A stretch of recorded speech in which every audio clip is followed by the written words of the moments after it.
You can redeem your play money for a donation to your favorite charity or for gift cards to celebrate your success. Make a difference. Treat yourself. The choice is yours. Head to ProfitShares.com today. That's ProfitShares.com. Profit Shares. Predictions that change the game. The NASCAR Cup Series. Here they come. Green flag goes in the air. Playoff round of 12 continues. No, there's contact. You got 1 minute, gentlemen, 1 minute. Up the front bumper of Kyle Larson. In the heartland at Kansas Speedway. Checkered flag is in the air.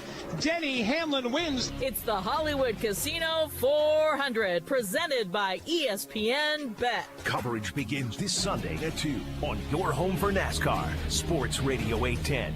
WHB. Rod End Supply is involved with a variety of motorsports as well as industrial applications with many different types of products. Since 1989, Rod End Supply has provided superior products priced competitively. Whether you're racing at the circle track or drag strip, rock climbing, or going off-road, Rod End Supply has an assortment of rod ends, radius rods, and specialty products to keep your equipment moving. Rod End Supply's experienced staff is ready and willing to help you with your needs. Their promise is to continue to provide a superior product with superior service so you can stay in front of the field no matter what it is. To learn more, go to rodendsupply.com. KCFX HD4 Harrisonville, K279BI Kansas City, 103.7 FM. Sports Radio 810 WHB, Kansas City.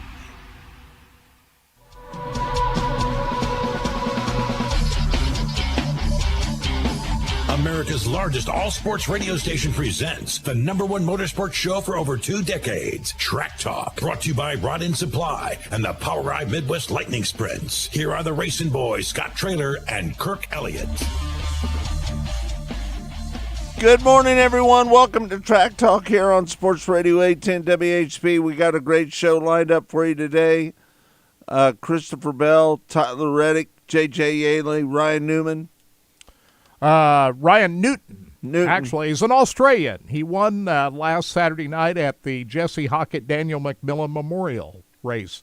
I don't think a lot of people even knew who Ryan Newton was, but you'll hear from him in the second hour after he won the winged 410 sprint car race at the Hockett McMillan Memorial. Both he and J.J. Yaley had never been to Lucas Oil Speedway before last weekend, right. So that's pretty cool. So we'll talk a lot about that. It's Kansas Speedway weekend, Scott. It's already underway. Last night, the ARCA Menards Series, the Reese's 150 was held, and Brendan Queen comes away with the season sweep at Kansas Speedway. Better known as Butterbean. Butterbean Queen. So he looked early in the race that he wasn't going to be the guy. Gio Ruggiero, driving one of Joe Gibbs Racing's cars, jumped out to the lead, led quite a bit of the first half of the race. It was a 100-lap race. But it was about 20 laps to go when Corey Day looked like he blew up. I'm not sure if another oil line came loose. It happened to Corey Day during the practice session earlier in the day. Oil line came loose, dumped a bunch of oil out on the racetrack. Well, the same thing happened. That was a lot of smoke. A lot of smoke. Man, there was a lot of smoke. A lot of oil out on the racetrack. But Corey Day, who was running third, ended up having to pull in, and that set up a restart that Brendan Queen was able to take advantage of. After that event, Gio Ruggiero just never really got any good restarts, including the double overtime finish. ARCA does things a bit differently than NASCAR, don't they? It's unlimited. Unlimited restarts, but you get one lap, not a green-white checker, one lap. And so twice Brendan Queen had to survive overtime restarts to hang on to the lead. But Ruggiero, both times in the overtime restart, including the one with 20 laps to go when Queen got his first lead, just never got good restarts at all. Spun his tires. Yeah, Butterbean just had such a better jump on everybody. He talked about it, even that those guys were spinning their tires out. So does he still have his mullet, Kirk? Does he have that sweet haircut with the long? He had a cap on, so I couldn't really tell. Last year, in the spring, he had that sweet mullet. So I think he still got it. I'm sure he does. You don't get rid of something that sweet. Yeah. So. Here is Butterbean Queen after, and we've got a little longer interview we'll play a little bit later on in the show, but here's Brendan Queen talking about how far he has come since his first visit at Kansas Speedway. a year ago at this track was my first mile and a half start in a truck, and I left here with my tail tucked thinking, I don't know what I'm doing. And, came back in the spring a lot more confident, just coming in here knowing I did drive a mile and a half. We're able to get that win early in the year.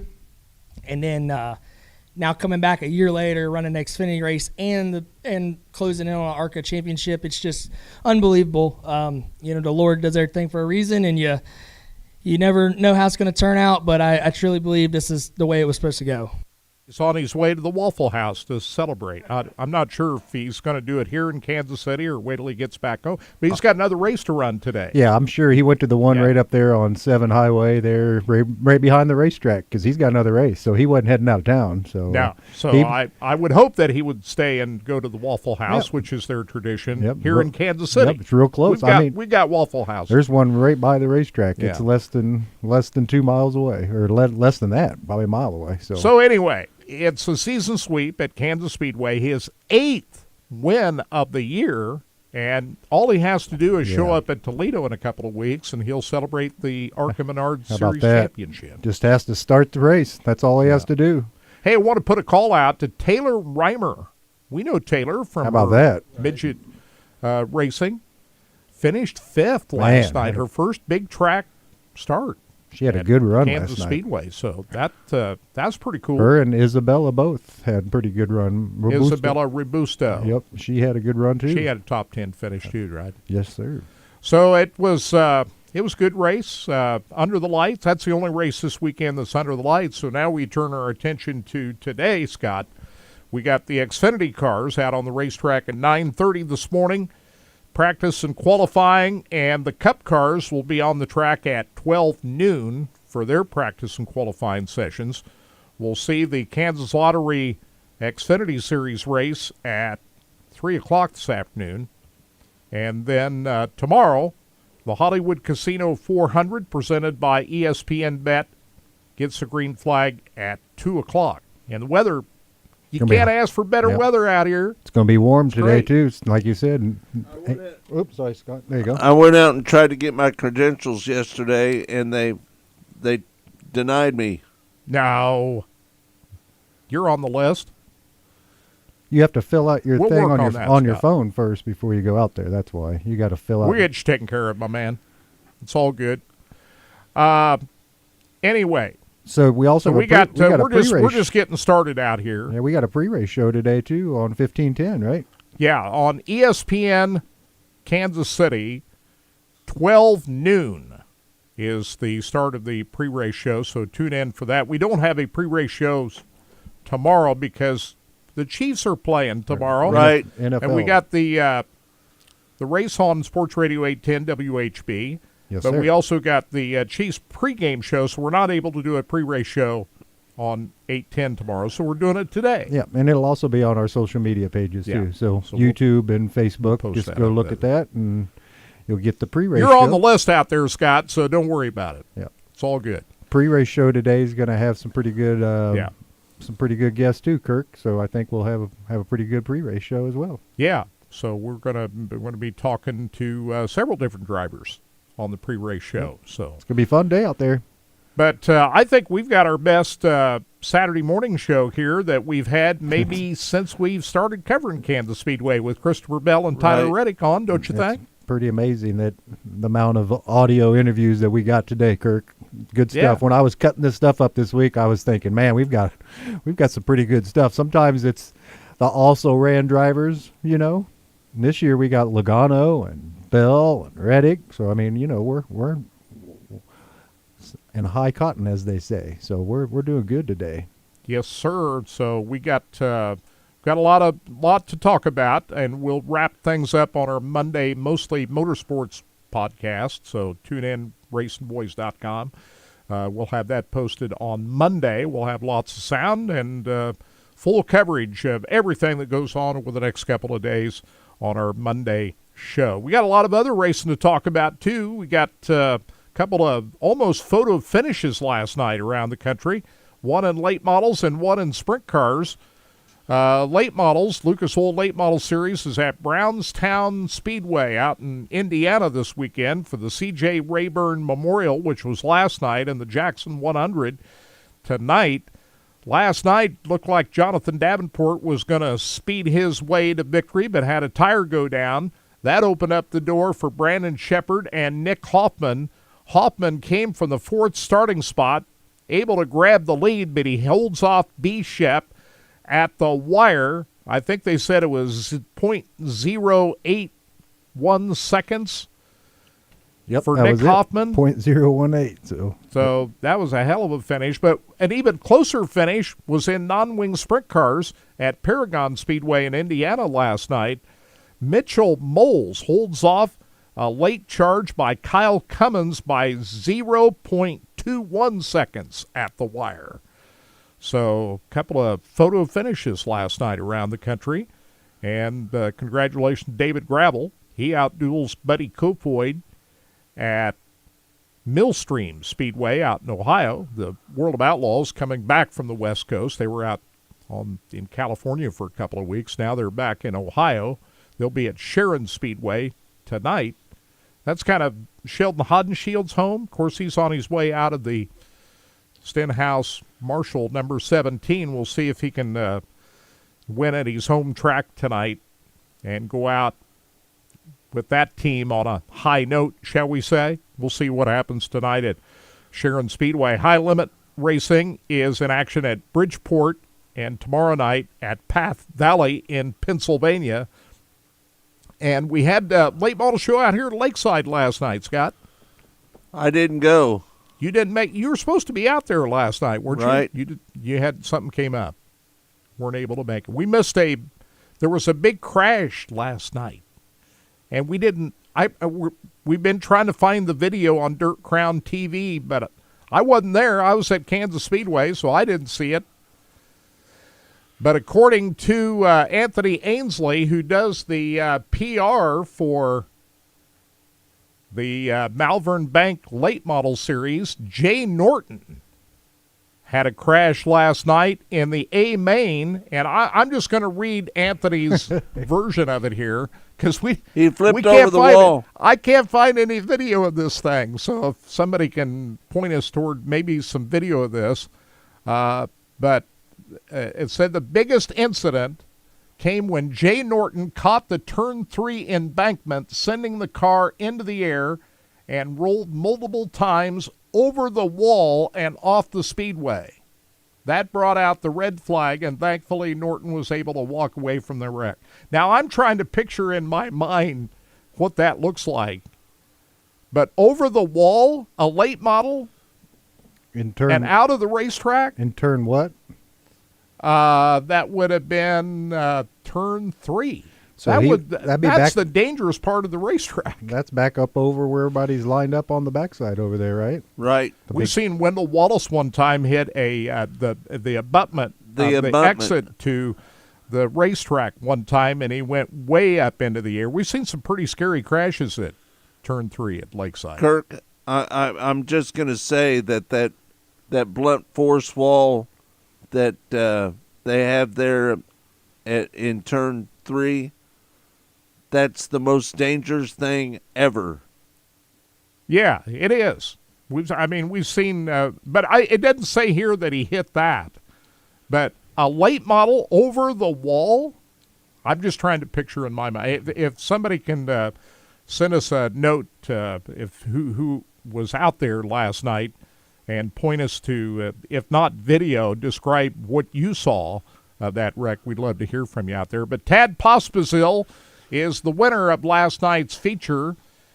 He starts in the 4th position, grabs the lead on lap 2, and leads the rest of the way over Andrew Kosiski, Jacob Hobscheit, Bill Layton, and Kyle Burke rounds out your top 5. Now, these guys are going to be at US 36 Raceway up at Osborne tonight.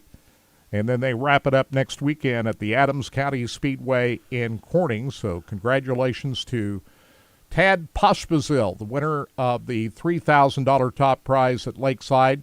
They did have B-Mods out there last night, Scott. Chad Clancy outruns Tim Carrick. And congratulations to Don Mars. Actually, you know what? They had double features in the support classes. They had last double night. features. So Chad Clancy wins one of the races, and Tim Carrick wins the other. Yes, sir. That's what I was getting ready to say. They had double features. Don Mars wins both pure stock features. And now he also won. Don Mars won one of the. He won 3 features. Yeah, he won. The owner of the racetrack won 3 features. Yeah, he won the vintage race too. He doubles up in pure stocks, and he wins the second vintage race. Owen Ebinger wins the other race. So that's all at Lakeside. Now tonight, after we get down at Kansas Speedway, we're looking forward to heading out. You and I both are going to be out there. Valley Speedway tonight. Right. Hosting the John E. Helm Memorial Race. And this is a non-sanctioned event for non-wing sprint cars. This is a big deal. John E. Helm, the Colonel, we're going to celebrate his memory tonight out at Valley Speedway. Now, you better get there early if you're going to Valley, because they're going to start hot lapping at 5:30, racing at 6. Also, the B-Mods will have their King of Kansas City out at Valley Speedway tonight. So I'm hoping that get down out at Kansas Speedway and make it out for the A-Main tonight. But you'll be out there for the whole thing, right? Yep. So we got a big day of racing out here, and thank God the weather, man, has cooperated with us. Hey, what's the weather forecast today? It's going to be warm, 85 today. Going to be warm tomorrow, 80s. No rain for another 7 days. So perfect weather for NASCAR weekend. All racing. So you shouldn't have a problem getting in any racing, and should be able to. It's going to be good. But the World of Outlaw late models are going to be at Humboldt Speedway next Friday night. So hopefully it extends at least that far. Yeah, right? no, it's looking like they're not calling for rain at all. We got our rain in a couple of days ago, and that was it, Kirk. So they, like you said, weatherman, you couldn't have paid him to deliver something better than what we're getting. It pays $2,500 to win tonight. At $200, $300 to start. At Valley Speedway. Right. That's pretty good. Yeah, that's a good number. $2,500 for the winner at Valley Speedway. So we'll look forward to all of that. And I'm looking forward to this interview that we coming up after the break. Christopher Bell is joining us. You know, he's got 4 pole positions over the last couple of years out at Kansas Speedway. We'll see if he can get the pole again. He qualified 3rd in the spring. Remember, he was on the pole last year. Right. In the fall. We'll see if he can. He always starts up front, which you got to do at Kansas Speedway. So can Christopher Bell win his first Cup Series race at Kansas? He won an Xfinity race back in 2017, if you remember. Right. But he's not, all these pole positions, he's not won a Cup race. We'll hear from Christopher Bell when we come back next year with the Racing Boys here on Sports Radio 810 WHB. Track Talk. Rod End Supply is involved with a variety of motorsports as well as industrial. 4.5 minutes, gentlemen. 4.5. Since 1989, Rod End Supply has provided superior products priced competitively. Whether you're racing at the circle track or drag strip, rock climbing, or going off-road, Rod End Supply has an assortment of rod ends, radius rods, and specialty products to keep your equipment moving. Rod End Supply's experienced staff is ready and willing to help you with your needs. Their promise is to continue to provide a superior product with superior service so you can stay in front of the field no matter what it is. To learn more, go to rodendsupply.com. I'm McCall with Lee Summit Subaru, and it's time to make a big deal out of nothing. Announcing Lee Summit Subaru's 0% event. Up to 0% financing on select 2025 Subaru models for 72 months. And we have the largest selection of Subaru certified vehicles in Kansas City, starting as low as 1.9% for 72 months. 0% event and a lifetime warranty. Fall in love with driving again at Lee Summit Subaru. Based on January 2025 through June 2025 Kansas City inventory listings. James Taylor here with La Bodega Restaurants. So let's get started. Let's start with your options: tapas, salads, paellas, and so much more. Perfect for office or even the last-minute family dinner plan to go. Or how about patio dining for happy hour or dinner? Maybe even an evening glass of wine or signature sangria. So just go to LaBodegaKC.com and let's get started. Now open for lunch. Don't leave your roof to chance. Leave it to Pyramid. A bad roofer can cost you thousands in leaks, repairs, and sleepless nights. Pyramid Roofing has been protecting Kansas City homes for over 30 years, using top quality materials that stand the test of time.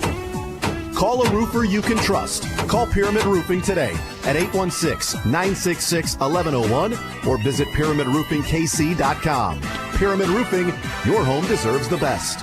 Everyone knows Family Leisure is having the world's biggest spa sale. Did you know it's also time to save hundreds, even thousands on patio furniture, pool tables, shuffleboard, and more? You can beef up your entertainment area with couches, sectionals, and theater seating now on sale at Family Leisure. Make it a September to remember with special 810 listener pricing at Family Leisure. Spas, basketball goals, play sets, trampolines, everything for family and fun together on sale at Family Leisure. K10 in Ridgeview in Olathe. 913-888-7727. Awesome! Summer's heating up and your roof's feeling the burn. Scorching sun, sudden storms, and high winds can take a serious toll. Don't wait until the damage is done. Call WeatherTech Renovations at 816-988-8957 or visit WTRenovations.com. Brian Donegan and his team are local, reliable, and ready to protect your home. Rain or shine, stay cool, stay secure with WeatherTech Renovations. Online at WTRenovations.com. Storm season is here. Do you really know what shape your roof is in? Whether you're a homeowner, real estate agent, an insurance agent, or a property manager, you need answers fast. That's why WeatherTech Renovations created the free instant estimate. Log on to WTRenovations.com. Just answer a few questions, and boom, your instant no-hassle quote is delivered in minutes. No waiting, no pressure, no appointments. Roof quotes made simple with the free instant estimate at WTRenovations.com. 1 minute. Here for Miva Medical. 10-4. Men, if you're dealing with frequent urination, waking up in the middle of the night, or dreading long lines at football games waiting to go to the bathroom, it could be an enlarged prostate.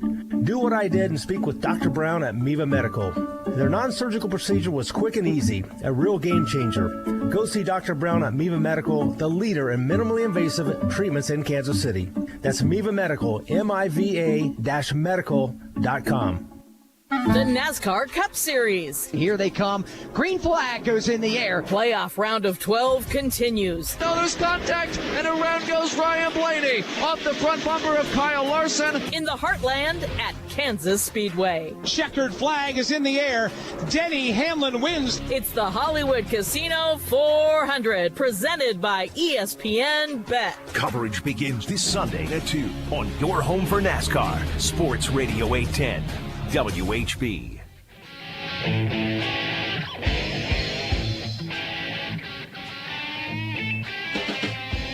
Welcome back to Track Talk with the Racing Boys here on Sports Radio 810 WHB. Joining us now is Christopher Bell, driver of the Joe Gibbs Racing Rheem Toyota number 20 car. He is a championship contender this year with 4 points-paying wins plus the All-Star race. He picked up the victory at Bristol here a couple of weeks back, and he's had a pretty good record in qualifying out here at Kansas Speedway. 4 pole positions over the last 3 years. A year ago, he won the pole. He qualified third in the spring, finished second. Still looking for that first Cup Series win, Christopher. Is this the weekend you're going to do it? Well, I think it could be, that's for sure. Kansas has been a really good track for us in general. You know, you mentioned all of our qualifying success we've had, but still looking for that first win. And it does feel like we've been really close, but just been a little bit off of some of the best cars. You know, I think of my teammate, Denny Hamlin, Kyle Larson, even Tyler Reddick has got a win there. So there's just been a couple of guys that have been slightly better on the long run side of things. So we've been chasing it, and it could be this week. Of course, qualifying well is pretty important here. You've done that. You've crossed that off the list as far as starting up front in these races. What do you feel you have to be able to accomplish in order to get to victory lane? Yeah, I mean, it's been a very similar trend at Kansas Speedway. Most of the times I've been there in the next gen car, and we're not good enough on the long run, which is strange because typically that's our strength with this 20 car. You know, I think of all the other places that we go to, or most of the other places, we excel on the long run, and Kansas Speedway has just been one that we haven't been able to hit it right. So certainly we can go fast for a lap, and we got to put it all together to go fast for the entire race. Getting in and off of pit road is so critical. Mistakes can really cost you. Just talk about just getting in and off pit road without getting a speeding penalty. Yeah, well, Kansas is pretty self-explanatory, so we don't have any corners or anything like that. So some of the other pit roads that we go to are a little bit more complex.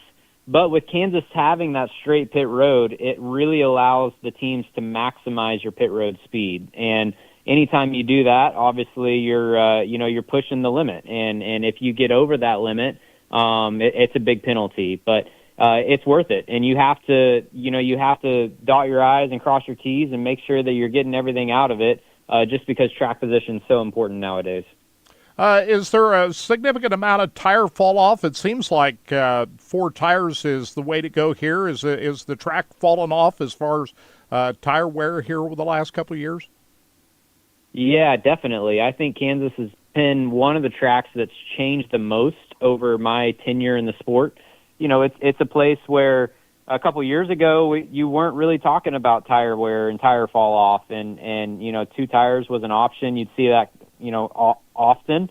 But yeah, it's certainly become one of the slicker racetracks. And I think, especially with this next gen car, man, Kansas Speedway is a gym, is a real gym. And we all look forward to going there, racing there, because we put on a really good race. Running up against the wall at Kansas Speedway seems to be a big factor. Are you one that will gravitate up towards the wall? Do you have to be up next to the wall here? Yeah, it definitely feels that way, and the slicker it gets, the more important it is to run that high side. So I really enjoy running Kansas Speedway. It's super, super fast. I love the thrill that you get, especially qualifying. It's one of the only places that we go where you qualify right around the wall, and it's pretty cool, pretty fun to have that much commitment and to run that high. And the restarts. Talk about that a little bit. We've seen 4, 5, even 6 wide on some of these restarts. How crazy are the restarts out here? Well, I think Kansas takes the trophy for the craziest restarts in the Cup Series, that's for sure. And just the way that it's configured with that big open that big open apron on the front straightaway, and the track being so wide, you can run all the way across it. You can go from the white line at the bottom all the way to the wall. So there's plenty of room to get beside your competitors, and all of us are looking for an advantage right now. Earlier in the season, you won 3 straight at Atlanta. You won at the road course at Circuit of America and Phoenix, and then you didn't win another race until Bristol here just a couple of weeks ago. Just kind of talk about the course of the summer. You've got 4 second-place finishes in addition to your 4 wins this year. Just how would you evaluate yourself after you won those 3 straight back early in the year?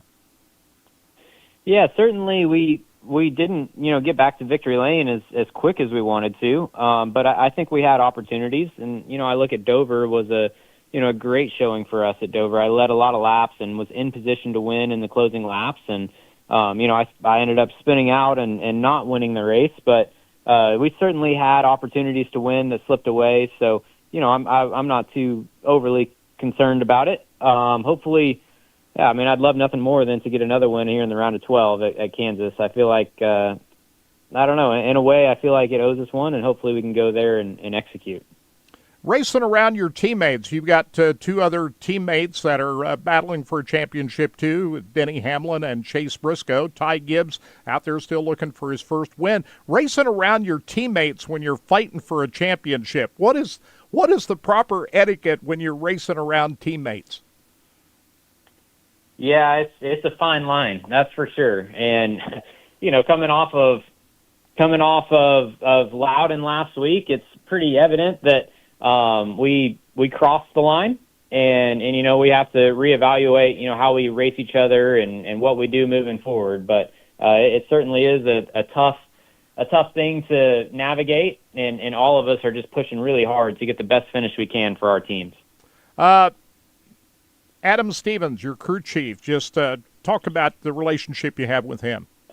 he's going to be one of the greats and arguably a Hall of Fame contender. So I am just so fortunate and thankful to get to drive for Adam Stevens. I think sky's the limit for us, and man, we've been so close to that championship, and maybe 2025 is going to be the year. Handling the pressure of a championship, you've had a little bit of experience now going to the Final Four. Getting back there this year, just how would you approach, once you get to that stage where there's four of you at Phoenix to win a championship, what have you learned about that experience in the past, getting there but not quite making it? Yeah, well, getting there is just so difficult. Everything has to go right. Last year we felt like we were in a great spot to make it. We went into Martinsville, the final race, with a pretty big points buffer, and unfortunately it slipped through our fingers there at Martinsville. But yeah, it's I feel really good about the opportunity, that's for sure. And I know that Phoenix Raceway is one of my best racetracks and certainly one of our best racetracks as a company. So we're longing for the opportunity and would love nothing more than to get that opportunity this year. Go see you back at the Chili Bowl next in January? I will be there, that's for sure. Yeah, you had a pretty good time there last year, didn't you? You going to race both the shootout and the Chili Bowl? I won't be at the shootout this year, okay. But I will be at the Chili Bowl. Now, what about your future endeavors driving a sprint car? You were with Don Kreitz driving his car there for a while. Any future plans of driving a 410 wing sprint car? Yeah, absolutely. I don't know. I don't have any races on the calendar. Obviously, right now I'm focused on the Cup deal, trying to win this championship. But yeah, I obviously will. We'll be back in one at some point. I'm just not sure when. Well, best of luck qualifying this afternoon, and we'll look forward to seeing you in the race tomorrow. Thanks for joining us, Christopher. Good luck to you the rest of the weekend. Thank you, fellas. We'll see you later. All right, take care. Christopher Bell, driver of the Joe Gibbs Racing number 20 Toyota. And he is, I think he might just get the pole again. He always qualifies in the top three, so I would expect if there's a favorite for the pole here coming up today, it'd be Christopher Bell. We're coming back with more here on Sports Radio 810. You're listening to Track Talk, brought to you by Rod End Supply, featuring the POWRi Midwest Lightning Sprints. We're coming right back. Track Talk. Rod End Supply is involved with a variety of motorsports as well as industrial applications with many different types of products. 3.5 minutes, gentlemen. It's provided superior products priced competitively. Whether you're racing at the circle track or drag strip, rock climbing, or going off-road, Rod End Supply is an assortment of rod ends, radius rods, and specialty products to keep your equipment moving. Rod End Supply's experienced staff is ready and willing to help you with your needs. Their promise is to continue to provide a superior product with superior service so you can stay in front of the field no matter what it is. To learn more, go to rodendsupply.com. It's game time at Heartland Chevrolet in Liberty. Step into the huddle with their friendly team and score big on your next Chevy. Every new Chevrolet at Heartland Chevrolet comes with a free lifetime powertrain warranty, so you're covered all the way to the end zone. From the versatile Equinox to the powerhouse Silverado, Heartland Chevrolet's got winning deals to move the chains. Transparent pricing, easy financing, and all-star service. Come see them today at Heartland Chevrolet, where nice people buy from nice people. Visit them just north of the Liberty Triangle or at heartlandchevrolet.com. Get to your neighborhood Henhouse Market for great selections all month long. Back at the Butcher Block, like classic beef tenderloin, only $13.99 a pound. You save $2 per pound. Whole beef tenderloin, it's sold in Cryovac, just $15.99 a pound. Marinated Chilean salmon fillets, 5 ounces, $11 each. How about wild fresh sockeye salmon burgers, 6 ounces, 2 for $9. And who doesn't love bacon? Farmland Classic Bacon, 16 ounces, $4.99 each. All these specials and more are good at Henhouse. Find them online at henhouse.com. Hey, Kansas City, this is SSJ for Window Nation. Now's the best time of year to replace your old, drafty, cheap, or builder-grade windows, and Window Nation can get the job done in 1 day or less. Right now, when you buy 2 windows, you'll get 2 free. Plus, you won't make any payments for 2 years. That's right, no interest, no monthly payments, and no down payment. Don't miss out on Window Nation's most popular offer. Get top-quality replacement windows at an affordable price. Call 866-90-NATION or visit windownation.com now.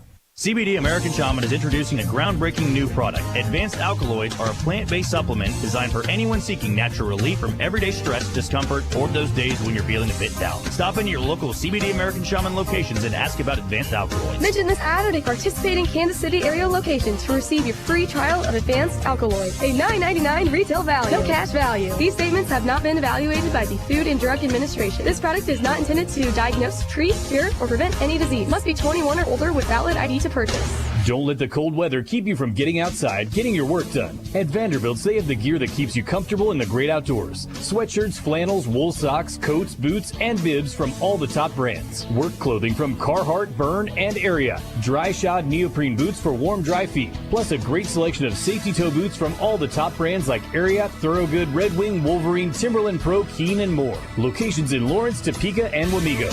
Work boots and Vanderbilt. Jayhawk fans, for the latest news and information on your Kansas Jayhawks, there's not a better place to go than the all-new KansasNation.com. Interviews, news conferences, feature articles, daily and weekly shows, podcasts. It's all at KansasNation.com. Daily and weekly shows with an all-star lineup including Sean Kellerman, Daniel Courtwright, Brian Haney, Brandon McAnderson, Chris Harris, Greg Gurley, Mick Schaefer, Nate Bukaty, Pat Strothman, and many more. KansasNation.com.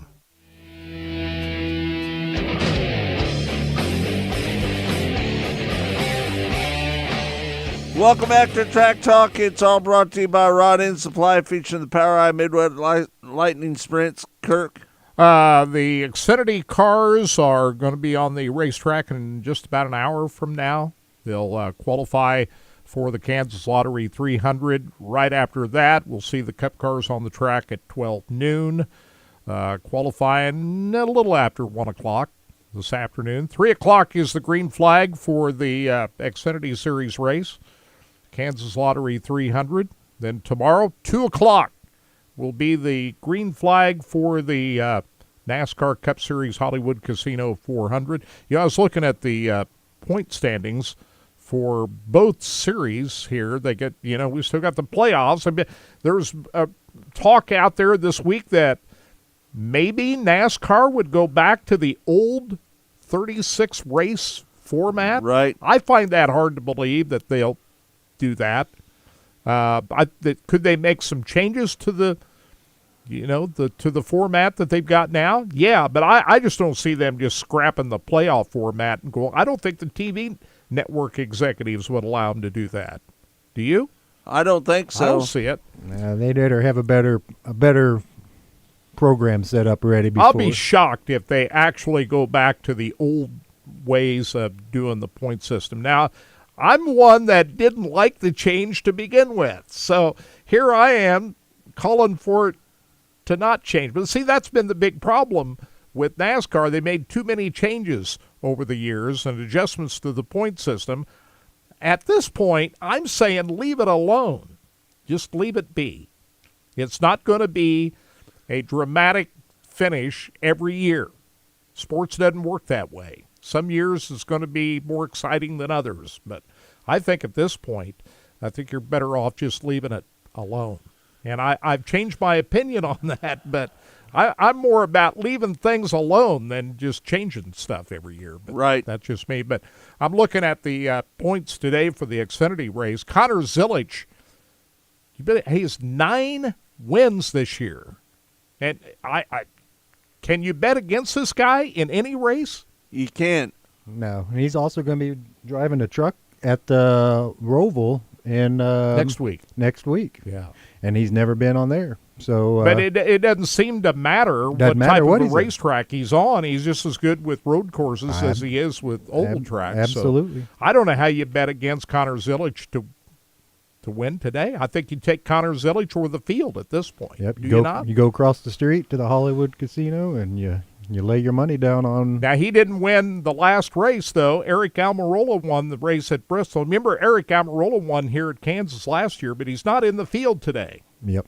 So he was not a playoff driver. So no playoff driver has won. This is only the second race of the playoffs so far for the Xfinity Series. But Connor Zilisch is 85 points to the good So he's pretty much already locked into the next round, I would think. Justin Allgaier is 53 points to the good. He is the defending series champion. You got Sam Mayer, who we saw win at Iowa Speedway here a few weeks back. Carson Kvapil, Harrison Burton, Brandon Jones, Sheldon Creed, and Taylor Gray are the drivers above the cut line today. So if you're watching that, and we'll find Nick Sanchez, Jesse Love, Austin Hill, Sammy Smith with work to do coming from behind. Now, as far as the Cup Series is concerned, you have Ryan Blaney already locked into the next round after his win at New Hampshire last week. William Byron, who has 2 wins this year, is 47 points above.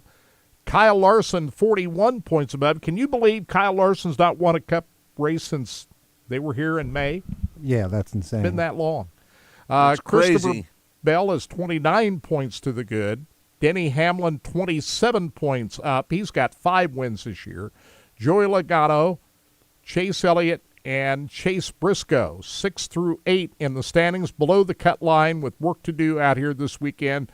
Our last year's winner, Ross Chastain, Austin Cindric, Tyler Reddick, and Bubba Wallace is 27 points back.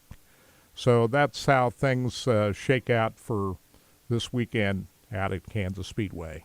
So we'll get into some predictions here in a little bit, but let's hear from Tyler Reddick. Yes, sir.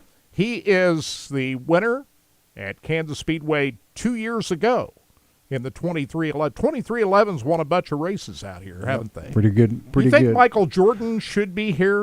My prediction is one day he will be here.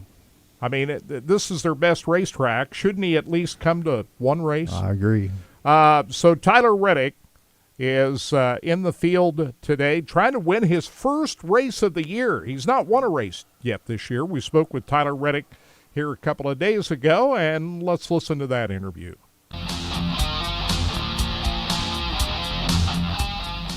Tyler Reddick joining us. He's the driver of the number 45 Toyota for 2311 Racing, a part of the top 12 in the point standings as he tries to advance to the final 8 this weekend out at Kansas Speedway. How you doing, Tyler? Doing great. How are you? Not too bad. You're a former winner at Kansas Speedway. You got to be kind of licking your chops coming back. 2311's got pretty good history out here, don't they?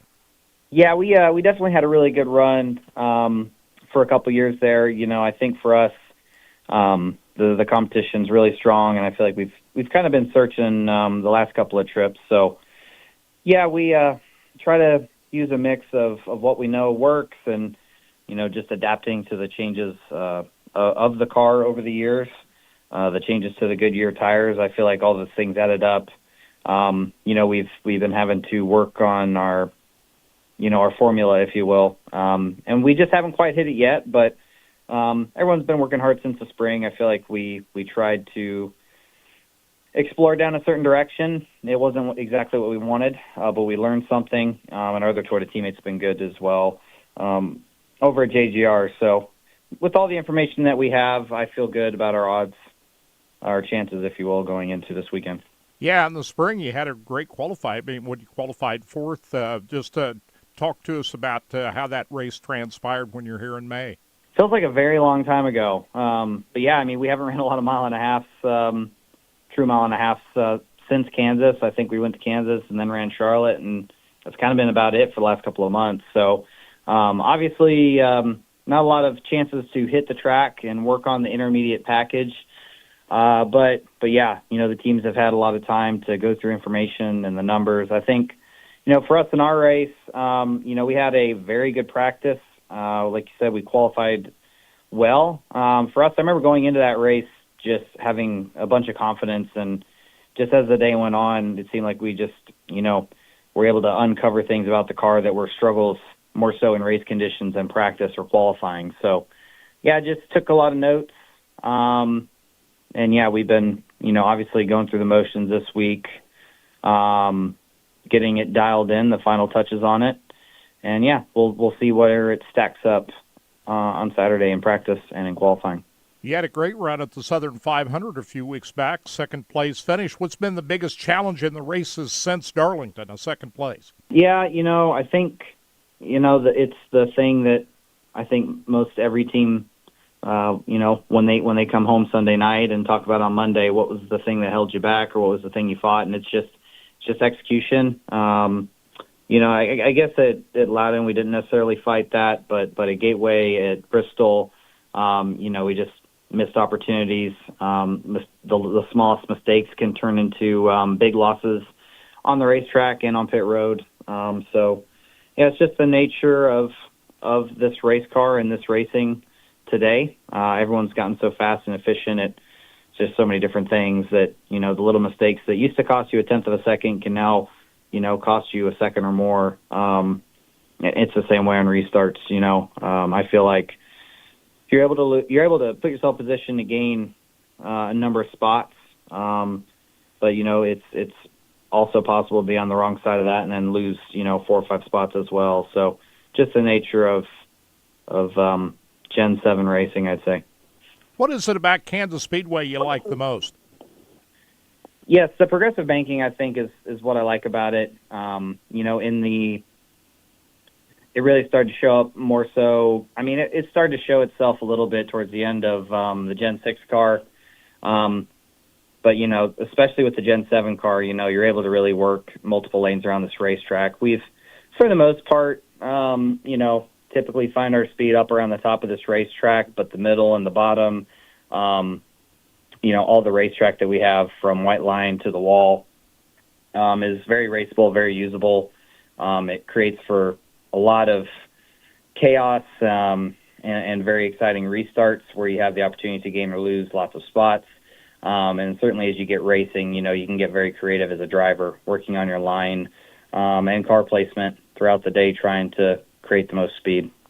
How would you compare getting in and off pit road at Kansas Speedway to some of the other racetracks you race at? Yeah, it's probably one of the more challenging ones. I'd say for many years it was kind of in there with, some of your others like Texas and Charlotte and whatnot. But just the amount of pace loss, tire degradation that we have here now, by the end of the Goodyear tire life, you just don't have a lot of grip left. So when you do make that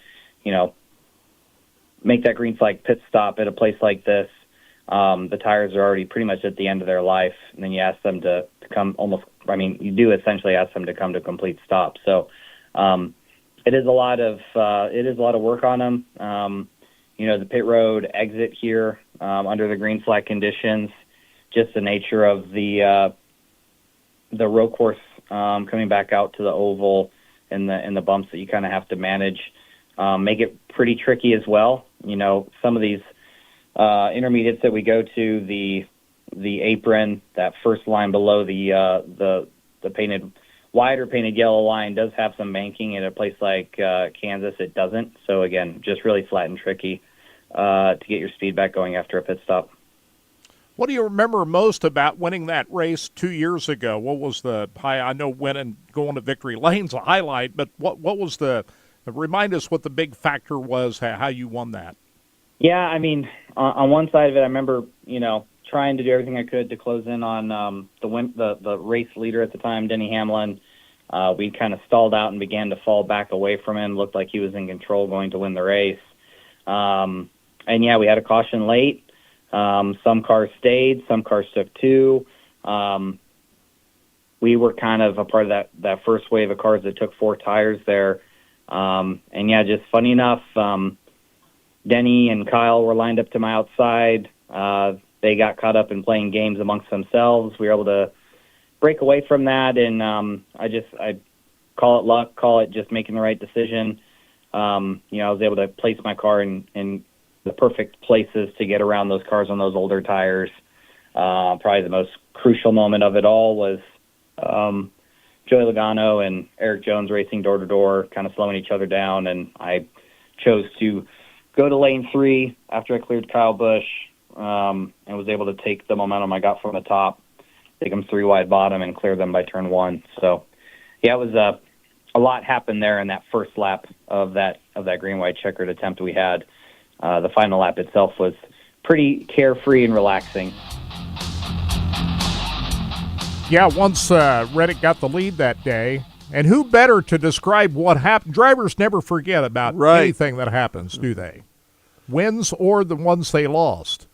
And he detailed that pretty well from 2 years ago, didn't he? He did. So Tyler Reddick, we'll see if he gets his first win of the year out here. He's got about as good a shot as anybody. The Toyotas run pretty good out here. But Chevrolet has been the big winner with Kyle Larson dominating the race. You know, the thing about the race in the spring, yeah, Kyle Larson dominated the race, and TV showed you that, but you really had to be there to watch the racing that went on from second on back in the spring. Yep. And I didn't think the television coverage represented that very well. Yeah, it was kind of a snoozer if all you were watching was Kyle Larson out front, but there was pretty good action behind that. I expect more of the same tomorrow. And the thing about it is, the hotter it gets out here, I think the better racing we'll get. It's going to be slick. Marvin's checking in from Miamisburg, Ohio. And Mark Pierce checking in from Paradise, Missouri. How about that? Welcome, everybody, for joining us here. Hey, we got time. Let's run this Brandon Queen interview. He won the ARCA race last night out at Kansas Speedway. He's going to be in the Xfinity race today. A little lengthier comments from Brandon Queen. I spoke to him after his big win at Kansas Speedway last night. If I get everything set up and ready to go, here we go. Congratulations. You swept the year here. What was different about this race than the one in the spring? Didn't have control of the race and had to chase the 18 down longer than I did in the spring. But just staying in it all night. This one was a little different with the pit strategy, where in the spring we all kind of pitted at the same time, but this week you had different strategies, which was fun. I liked seeing that, and just had to fight all night. Gio's a heck of a race car driver, and a lot of respect for him, and I knew it wasn't going to be easy, but happy we came out on top. Yeah, what were you thinking when he got out into the lead early in the race? He led quite a bit in this race. Yeah, I just been in that situation a lot and just knew we had chances to work on our car, get it better. Weren't quite where we wanted to be firing off, but long run we were pretty close with the 18, and the only difference was he had to clean air and had to leverage and just had to stay in it all night. You can't get sidetracked and lose sight of it. You gotta stay with it, and that's why when them restarts came down to it, we were able to get the lead back and take control of the race. Yeah, that one restart was huge. You were able to get the lead there. Walk us through that. Yeah, I just got a really good push at the right time, and we were all spinning tires, but able to just get through it cleaner than the 18 and be clear by the flag stand. And in my opinion, getting the lead with 20 to go or 10 to go or whatever it is beneficial, because you can do a little aero blocking and bring it home. And you were on your way to the checkered flag, and twice you had lap restarts. I'm not sure you needed that second one there, but tell us about that. Yeah, they just had to make sure I was still breathing, I think, because I couldn't believe it. I mean, I could believe it, but I was just, oh, man, just unreal. Like, that's the worst feeling as a race car driver, especially when you've raced this stuff where the white flag ends it. So it's tough, but it's the same rule for everybody. I just haven't had it benefit me running second yet. I've always been leading when it happened to me. So just happy we were able to have restarts that were clean and bring it home after that. 8 wins. Did you imagine this before the season began? No, I didn't. I knew I had to because what Zilich did in this car, but you never know how it's going to turn out. You just got to go to work every day and be the best you can, and I'm glad we're proving we can do it. Closing in on this championship, I guess it's official the next race. I don't ever like to say it myself, but I guess there's no mathematically way that I can lose the driver's one, but I want to win the owner's one, so that one's still up for grabs, and we're going to go to work on that. What would it mean to stand there and celebrate a championship here in the ARCA Menard Series? I don't know if I can put that into words yet. I'm sure it'll hit me, and it'll be emotional and a special moment with my guys. Congratulations. Now it's on to Waffle House, right? Well, normally I go with my team, but I got to stay for the Xfinity race, and they're flying back. So we'll probably go either tomorrow night or Sunday night. I'll get them all together, but I probably got to get a little sleep for tomorrow, and then we'll be able to Waffle House after the Xfinity race. Before I let you go, what's your thoughts about racing the Kansas Lottery 300? Yeah, excited for the opportunity with colleague racing, excited to go learn. It's going to be a learning curve for me, but just excited to tackle it and have a smooth day. And that's Brandon Queen. He's going to be driving the number 11 car in the Kansas Lottery 300 today, so it'll be interesting to see how well he does with that. I think this is going to be a little bit more difficult in the Xfinity Series race than it was last night, but it'll be interesting to see how Brendan Queen does it. I think the Waffle House is going to be back in North Carolina, don't you think? His team's already headed back. Sounds like it. So it's not going to be here in Kansas City, so that's the way that is.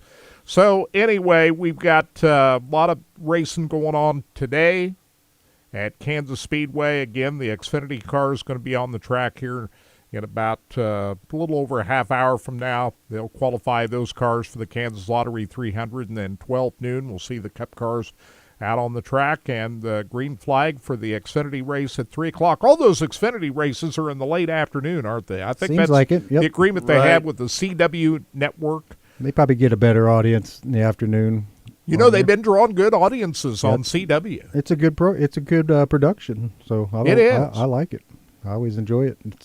It seems to be. I like the numbers are almost matching the Cup Series. Yes, they are in some ways. Yes, they are. So anyway, it should be a good race out here this afternoon, and you still get tickets. Look forward to it. Walk right up and buy you a ticket today. They've got them. You can watch the qualifying and watch the racing. This would be, if you're a Chiefs fan, this would be the good day to do it. Yeah, because you can still watch. You can go out and see all the Cup cars on right. the track. You can see an Xfinity Series race.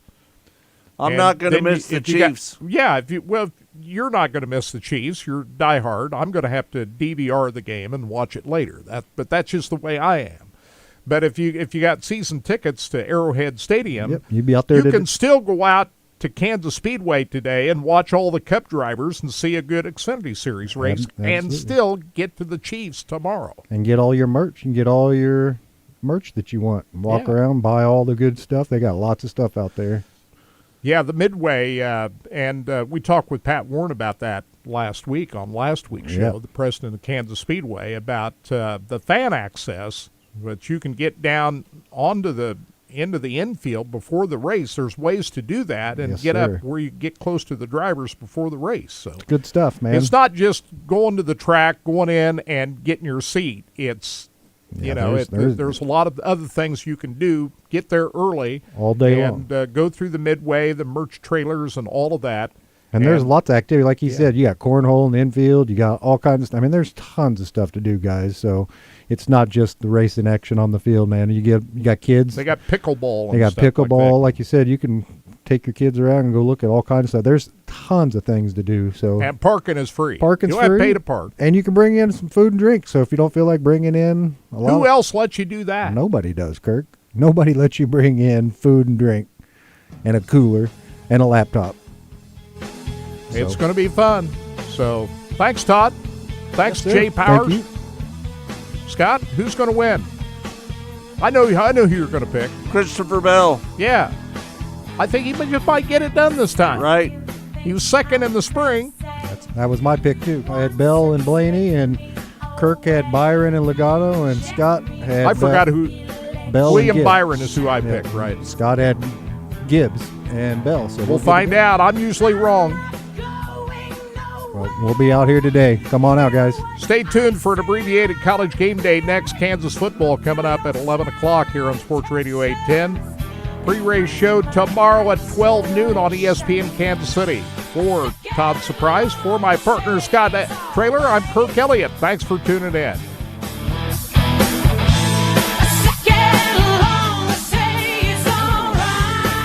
Rod End Supply is involved with a variety of motorsports as well as industrial applications with many different types of products. Since 1989, Rod End Supply has provided superior products priced competitively. Whether you're racing at the circle track or drag strip, rock climbing, or going off-road, Rod End Supply.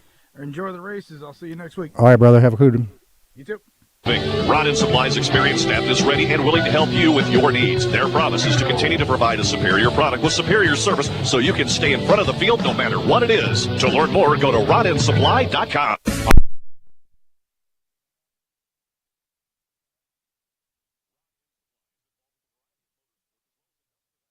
With many many different types of products. Since 1989, Rod End Supply has provided superior products priced competitively. Whether you're racing at the circle track or drag strip, rock climbing, or going off-road, Rod End Supply has an assortment of rod ends, radius rods, and specialty products to keep your equipment moving. Rod End Supply's experienced staff is ready and willing to help you with your needs. Their promise is to continue to provide a superior product with superior service so you can stay in front of the field no matter what it is. To learn more, go to rodendsupply.com. Here at Specialty Sportswear in-house, we do all of the screen printing, all the embroidery. We do some vinyl. The other add specialty items like your pens, magnets, notepads, calendars. You can actually buy that, build your business to make it larger. We have the largest screen printing process and the largest embroidery anywhere around in the area. We can do stuff all the way from your school clubs to sports teams, a professional look in the office. If you can imagine it, we can do it for you. From the circle track to the drag strip to off-road racing, Rod End Supply has been keeping their customers at the front of the field since 1989. Whether you need rod ends, tubular rods, or specialty products, Bob Douglas and his Rod End Supply staff are always ready to help you with your needs. You can visit them on the web at rodendsupply.com or call them at 800-284-2902. That's 800-284-2902. Rod End Supply, keeping you at the front of the field. What's up, everybody? Welcome to Sabres 33 RLP. Let's go take a tour. Coming into this animal, we're going to take a trip back here to the feature of this trailer, the deck. Check it out. It's awesome. It's 4 by 10 feet. You can dance on this thing. Boom! Check it out. It's pretty nice. And then coming to the back of this thing, you got a 75-inch TV. It's huge. 60-inch fireplace. It's nice and big, keep you warm. Then you got an ottoman that converts into a table, if you will. Maybe some TV trays. Then this hide-a-bed that I'm pointing at, it comes out and folds into like a king-size bed with storage in the corner for all your linens. Great little addition to the trailer. Your dinette, of course. Then you're gonna come around to the kitchen with the tic-toc sink. It's got the spritzer and the waterfall and all that stuff. Residential style refrigerator. It's got the microwave and the oven that's residential as well. Big old pantry over here with motion detected lights, coffee bar, and then coming up to the bedroom, you'll have the bathroom first, nice and spacious with a seat in it for them ladies. And then we got the king size bedroom with washer dryer hookup. I'm telling you, this is a home run for a couples coach. Come to see me, Kyle Walker. When Steve died, the outpouring of love was amazing. These dollars had come together to support us, and we realized, no, we didn't want to use them for us. We wanted to use them to help others. The foundation has done so much for so many people. It helps any family that has somebody, whether it be a crew member or one of the drivers, that get hurt. We can help them to get through the situation. I was injured in a non-wing sprint car accident that broke my neck and left me with a spinal cord injury. I was in the hospital 8 months, and that got really, really expensive. So having that extra help to help push me and my family forward was a big deal. Yes, Steve's death is the reason the foundation exists, but it's Steve's life, and it's the lives of racers everywhere, is the reason we're able to do the work we do.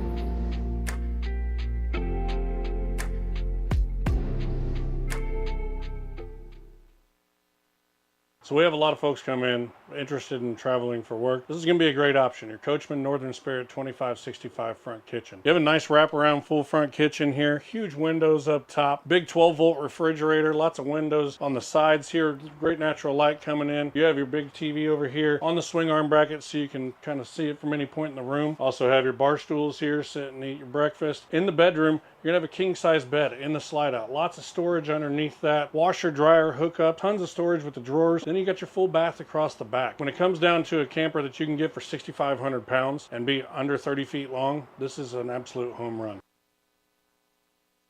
Race fans, the National Sprint Car Hall of Fame and Museum is open 7 days a week, year-round, for you to come in and check out all of the wonderful race cars on display in the museum.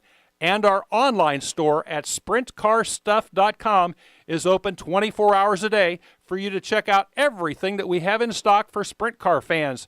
Whether it's for a birthday, anniversary, or Christmas, sprintcarstuff.com has it all. That's at the National Sprint Car Hall of Fame and Museum in Knoxville. Go harder, faster, stronger with Rod End Supply. Whether you are running industrial, farming equipment, or a race car, Rod End Supply has the assortment of rod ends, radius rods, and specialty products that will help you lead the field in performance. Our superior design means our rod ends last longer and perform better, giving you the edge on the track and saving you money. Contact Rod End Supply or order online today at rodendsupply.com. We don't just sell them, we race them. rodendsupply.com. Serving the racing community for over 30 years. Hey everybody, this is Larry the Cable Guy, and you are listening to RacingBoys.com, and if you're not, I swear to you, get in your truck or do something, but get the hell out of this country, because you don't belong in it if you don't listen to these fellas.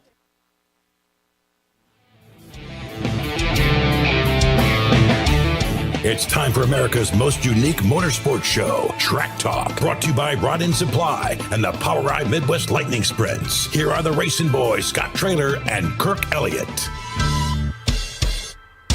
Welcome back to Track Talk. It's all brought to you by Rod End Supply, featuring the Power Ride Midwest Lightning Sprints. We got a great show lined up for you today. J.J. Yaley, Ryan Newton joining us next. Two big winners from last week. You and I rode down to Wheatland last Saturday night, Lucas Oil Speedway, and enjoyed the final night of the Jesse Hockett Daniel McMillan Memorial Race. We had a pretty good time down there.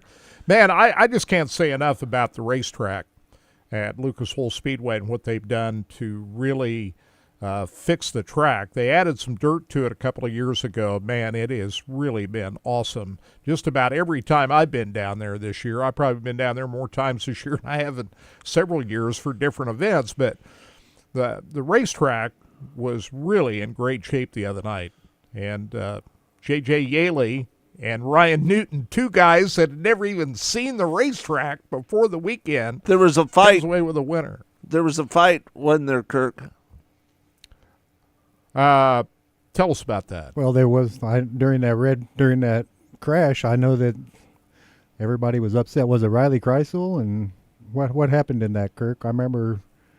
Right. It's he got a chewing out by Casey Schumann and the Power I officials down there. Riley Kreisel tried to use his weapon, or tried to use his car as a weapon. Take it out on a fellow driver there. And it didn't. They didn't like that. It didn't work out. You know, Riley had won the non-wing race on Friday night, came back, and felt he did wrong, and he came down and tried to bump into his fellow driver there, and it didn't work out so good. So, you know, Riley was upset. But I think more importantly, we were concerned about Brock Elliott, who got involved in an accident in the B feature. He was life-flighted off. Yeah, had to be life-flighted out of there, and fortunately, he's going to be okay. What's the status on him? He posted a Facebook posting the next day saying that he'd been released from the hospital, suffered some broken ribs and a concussion, and is going to be out of the race car for a while, but he's going to be okay. He's called off his indoor season next year, no indoor racing over the winter, and he's going to get healed up, and fortunately he's okay. But that was a pretty scary incident. It was. Down in turn number 3, and I was talking with John Lee, the photographer. He was down in the infield last night. He said the steering wheel came off of his car and went over the fence and out of the racetrack. Right. He's got pictures of it. Wow. John said he took a whole bunch of pictures of that incident down there and couldn't believe the steering wheel came off the race car and went flying out of the racetrack. So, but the good news is we're happy to report that Brock Elliott is going to be okay. But it never a good thing, Scott, when you see a life flight helicopter flying out. Right. Never. No. So it happened during the B main of the night's activities, but that was really the only serious accident that we saw down there on Saturday night. But congratulations to J.J. Yaley and Ryan Newton. We'll hear from both of those guys coming up here in just a little while. We're going to try to hook up with Ray Cunningham He's going to be out at Valley Speedway tonight for the John E. Helm Memorial. This is an unsanctioned event. POWRi War has already wrapped up their season with Wyatt Burks winning his 4th championship. So the point season is over. So this is a one-off event after the season is over that's going to happen at Valley Speedway tonight. But should draw some pretty good race cars out there. I think, what did it say, $2,500 to win that race tonight? So we'll get Ray Cunningham on the horn to talk about that event and see who we might expect to see out at Valley Speedway tonight. $2,500 to win, $300 to start, Kirk. And get there early. Hot laps at 5:30, racing at 6. And they also got the King of Kansas City for the B-Mods out at Valley Speedway tonight. So are you going to go, Kirk? Action. I'm going to try to make it out there. I'm going to finish up what's going on at Kansas. The Xfinity race will probably get over around, 5:30, 6 o'clock. I'm not going to make the heat races, Scott. I'm hoping to make it out there in time for the A-Main, but you're going to be out there. You'll be out there to see it all, you said. Yep. You told me you were heading out. Yep. So looking forward to that big day of races. A lot of today. sponsors, contingency sponsors for the Valley Speedway tonight. Yeah, they've lined up a pretty good group of sponsors. We'll have Ray talk about that here in just a little bit. But yeah, they've got a lot of people that's helping support this event tonight out at Valley Speedway because being at a one-off event, you got to line up sponsors. That's the way it works, right? In this business. So we got Ray lined up. So punch him up there, Scott. Hi, Ray. Hey, how's it going, Kirk? We're doing good. Ray Cunningham joining us here on Sports Radio 810. Got a big night out at Valley Speedway. John E. Helm Memorial. This is what kind of list of drivers are you expecting out here tonight? Well, we should have pretty much all the top performers in the Heartland, including drivers like Wesley Smith, is one of the best, of course, from this region. Earlier won at tracks like Lucas Oil, even went on the road and won at Red Hill. Of course, you've got the Challenge Series champion on board tonight. That's Wyatt Burks out at Topeka, Kansas.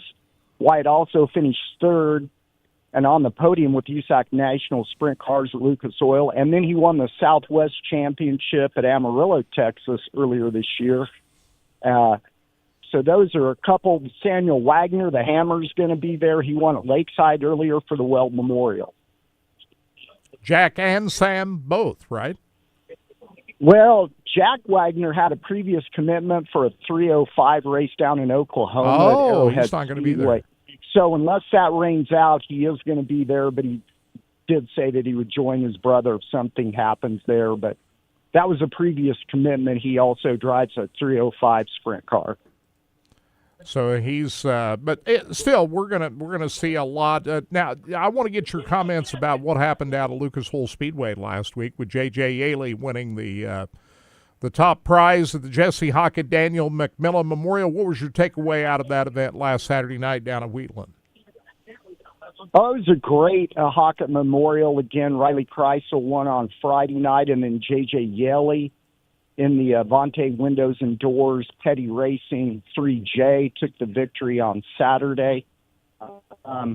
J.J. Yaley has really come almost 49 years old now, but he won at Calistoga earlier when they raced there for the first time in 6 years, and then comes down to Lucas Oil Speedway.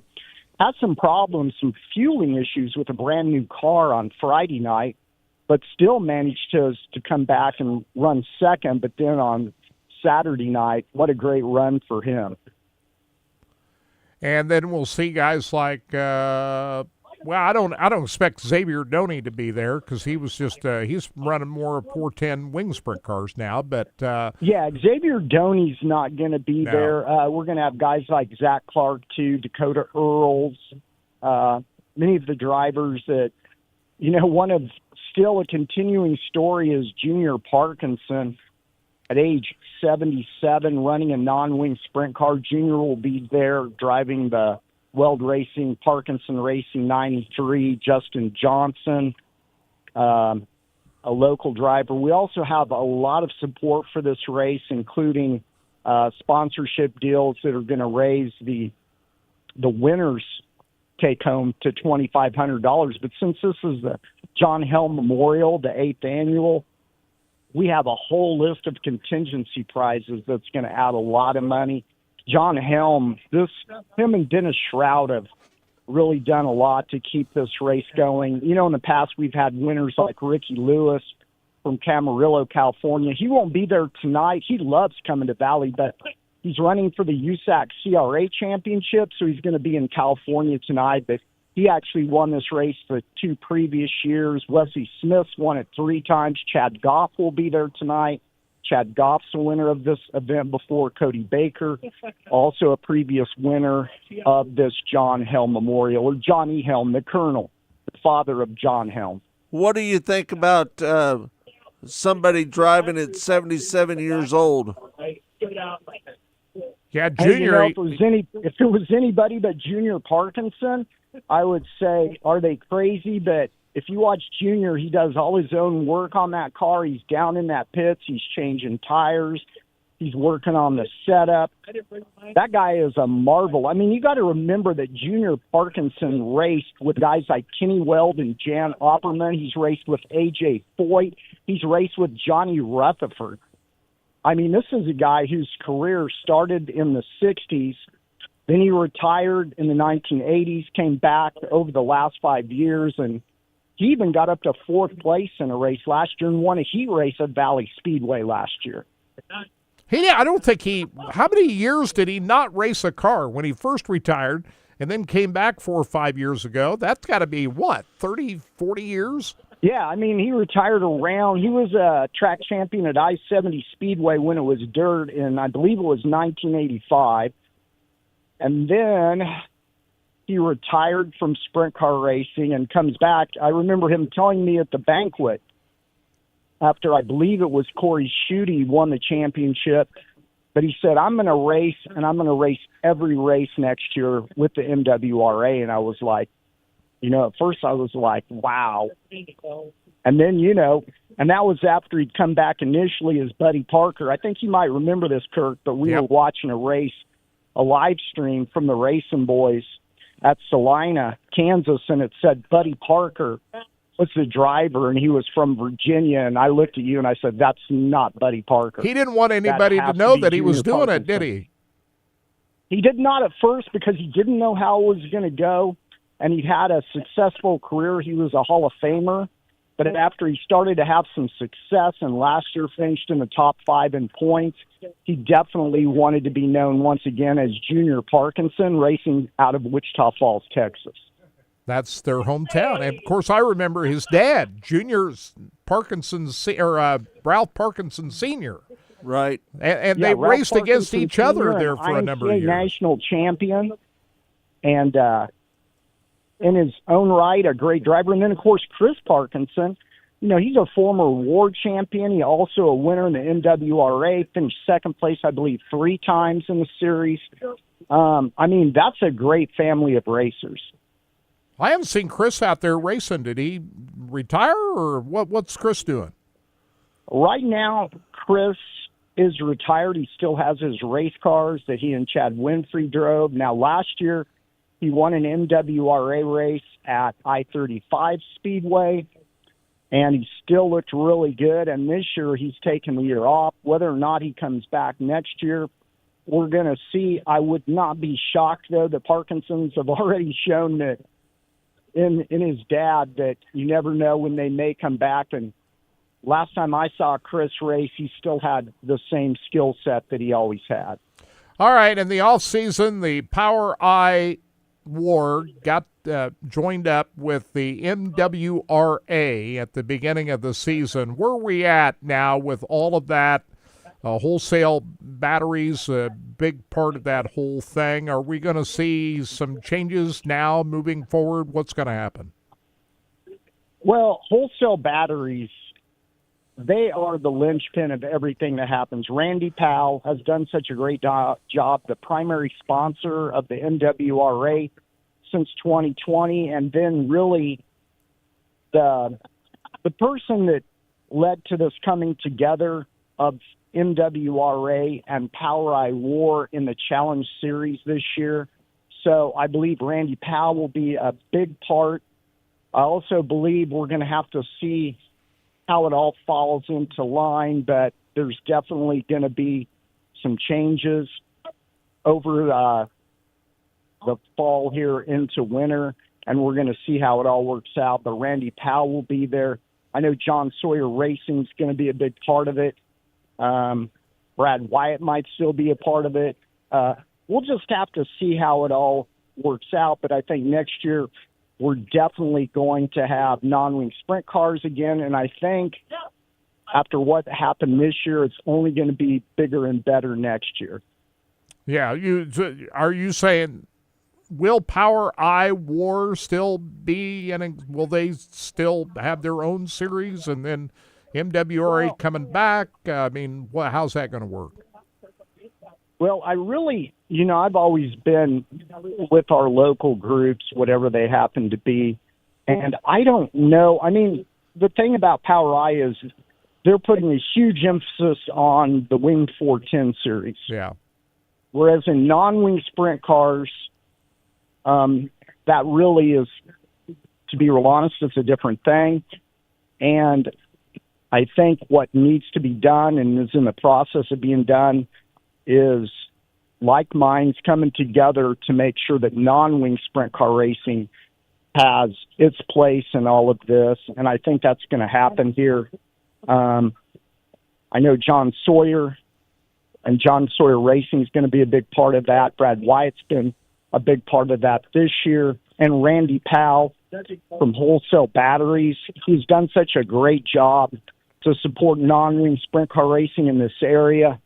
And as far as I know, Randy is all on board to do that again in the upcoming season. And he's going to be very important with that. Valley Speedway, once again, is going to be a track that features non-wing sprint car racing. Dennis Shrout has been a big proponent of non-wing sprint car racing. And then, of course, there's tracks like Lakeside, where we've always had the Weld Memorial. And there's going to be a lot that will take place here pretty soon, and love to come back and talk to you about that when all of that gets finalized. I mean, we really need to do a call to Dennis Shrout, that the support that he has had. He's given a stage to non-wing sprint car racing. I mean, you got to credit Dennis Shrout for helping bring it back in a lot of ways, because he's been pretty steady over the years. Yeah. In reality, I think the timeline, I have to also think back even to Jesse Hockett, when Jesse Hockett jumped into a non-wing sprint car, never even been in one, and then all of a sudden was running races like the Ron Schumann Classic at Lakeside and other big events. Then the next thing on the docket is when Dennis Shrout started running non-wing sprint cars at Valley.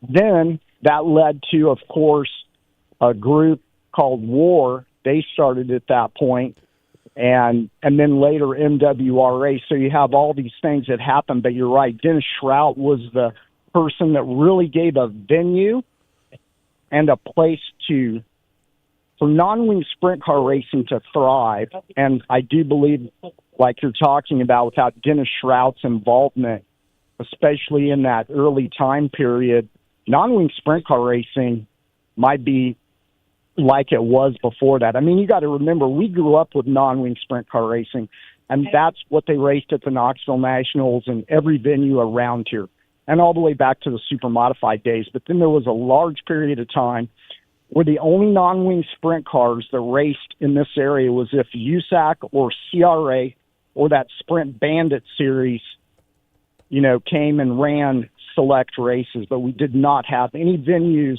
that really featured non-wing sprint cars. And Dennis Shrout was always a big part of that. When he decided to really dive into non-wing sprint car racing and gave the drivers the racers a venue to call their own. I want to ask you a couple of things about, once again, about Wheatland the other night. First off, Brock Elliott, who took a nasty spill down in turn 3 of that consolation race. I guess he's going to be okay, but that was a pretty scary wreck. Yes, Brock Elliott was involved in a nasty wreck.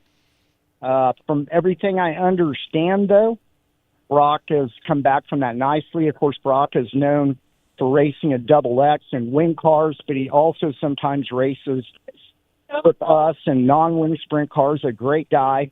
And sometimes he's even raced a midget, but that was a nasty-looking wreck, but he is okay. And, yeah, as far as I know, Brock's in good shape, and I'm sure we'll be back again to race next year. They said broken ribs and a concussion, but he's going to sit out the winter season, he says, to try to recuperate, and hopefully he'll be back good as ever. That was a pretty scary wreck, no doubt about that. The other incident I wanted to ask you about was when Riley Kreisel got into it with Landon Simon, and yes. Riley's been he's been penalized for that, hasn't he? He's Power I has suspended Riley Kreisel for actions. You shouldn't take a race car and go into another person, but Right. I hope Riley learned his lesson there. But Riley Kreisel is under suspension from Power I. Does he also get the same treatment from MWRA, or how's that work? Well, in reality, like if Riley wanted to show up tonight, this is a non-sanctioned race, so this is not an MWRA race, and this is not a Power I War race, nor is this a Challenge Series race. This race kind of it was originally scheduled to be a Challenge Series race, but when the date was moved, Power I War, I decided they did not want to be involved in it. So it became a non-sanctioned race. Dennis Shroud and John Helm wanted to make sure this race took place, and it's going to, and we're excited about that. But as far as the other issues, it's really too bad because on Friday night, Riley Kreisel, his first time in a non-wing sprint car, in a brand-new car, first time in that car and the first time racing a non-wing sprint car since last year's Haka Memorial, won that feature event and really looked strong on Saturday night, too. It's too bad that in some ways this might be how people remember Riley at Lucas Oil Speedway and this year's Haka Memorial, but in reality, he did a great job. Now, obviously, you can't get upset like that. You can't use your car the way it was used. I understand drivers in the moment getting frustrated, and I'm sure Riley wishes, that none of that took place, but he actually had a great performance. If you remember on Friday night, he won his heat in both the non-winged and the winged, and he'd only drove a wing sprint car at the Missouri State Fairgrounds this year. But anyway, and then he was sixth place in that feature and first place in the non-wing. And then, of course, on Saturday after the incident with Simon and getting DQ'd, and he subsequently also was not able to race his wing car in the other half of the Haka McMillan Memorial. So this suspension only concerns Power I for the next 6 months. So if he were to show Correct. up at Valley Speedway tonight, he would be allowed to race, right? Yes, if Riley decided to show up tonight, he could compete. Gotcha. Because like I say, this is only has to do with Power I and their sanctioning body. This is not about other organizations or non-sanctioned racing. Let's end up on a high note here, Ray. Having just a great run. Last night, Mitchell Moles beats Kyle Cummins by 0.21 seconds at Paragon Speedway last night. Did you see that finish? Yes, Mitchell Moles. Yeah. He's a really good racer and probably underrated, but when you're in a division that also features Justin Grant, Logan Seavey, and Kyle Cummins, I mean, obviously with non-wing sprint car racing, those guys are the elite of the elite. That's why when I earlier mentioned Wyatt Burks running third at Lucas Oil, that was a pretty big deal because you got to remember that our guys, the race with us, they don't race near the number of times that the USAC National guys do. Yeah, that is for sure. Justin Grant getting out and asking for his crutches. I still don't understand how he's able to do that with a broken foot, but he got it done. That is probably the most shocking thing in sprint car racing this year is what Justin Grant's done since breaking that left foot. I mean, a lot of people thought after he tried to come back and run was not successful, that he would sit out at least a month, maybe two. Who knows, maybe like his buddy Tyler Courtney, maybe sit out the rest of the year. But, they figured out a way to make that work. And since then, he's now the all-time winningest driver in United States Auto Club sprint car history. He's also the Silver Crown champion. He also won the SmackDown. I mean, it's incredible what he's accomplished since that injury. Ray, thanks a lot. We'll look forward to seeing you out here tonight. Appreciate you joining us. All right, Kirk. All right. We'll see you out there, bud. See you, man. See you, Scott. Yep.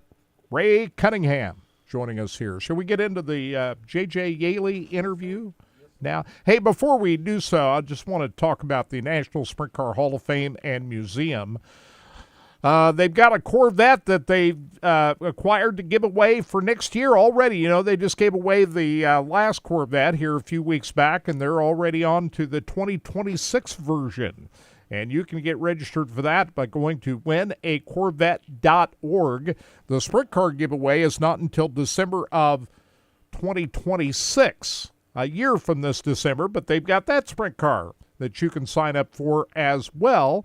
Go to winasprintcar.com to get registered for that. Of course, all the proceeds go to the betterment of the National Sprint Car Hall of Fame and Museum. You've only got just a few days to check out the Manzanita Speedway exhibit up at the Hall of Fame. That ends on October the 1st. The Jesse Hockett car's up there. But the Hall of Fame is open 7 days a week in the off-season. I know it's the off-season now. They had the Lucas Oil Late Model Nationals last week. Oh, by the way, congratulations to Hudson O'Neal for winning that race after destroying his car on Thursday night.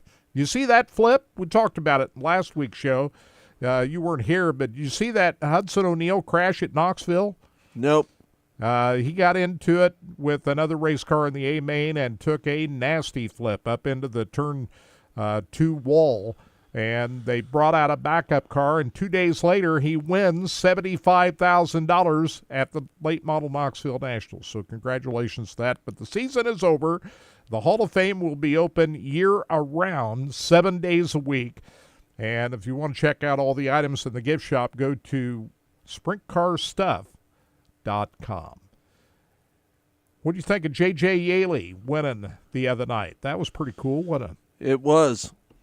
He, he hadn't been driving winged or non-winged sprint cars for a while, or open wheel stuff. He's been in NASCAR. And by the way, he's going to be in tomorrow's race at Kansas Speedway. J.J. Yaley is going to be driving the 44 car in the Hollywood Casino 400 tomorrow. But after his win on Saturday night, we spoke with J.J. Yaley on Monday's Mostly Motorsports show, and here's that conversation.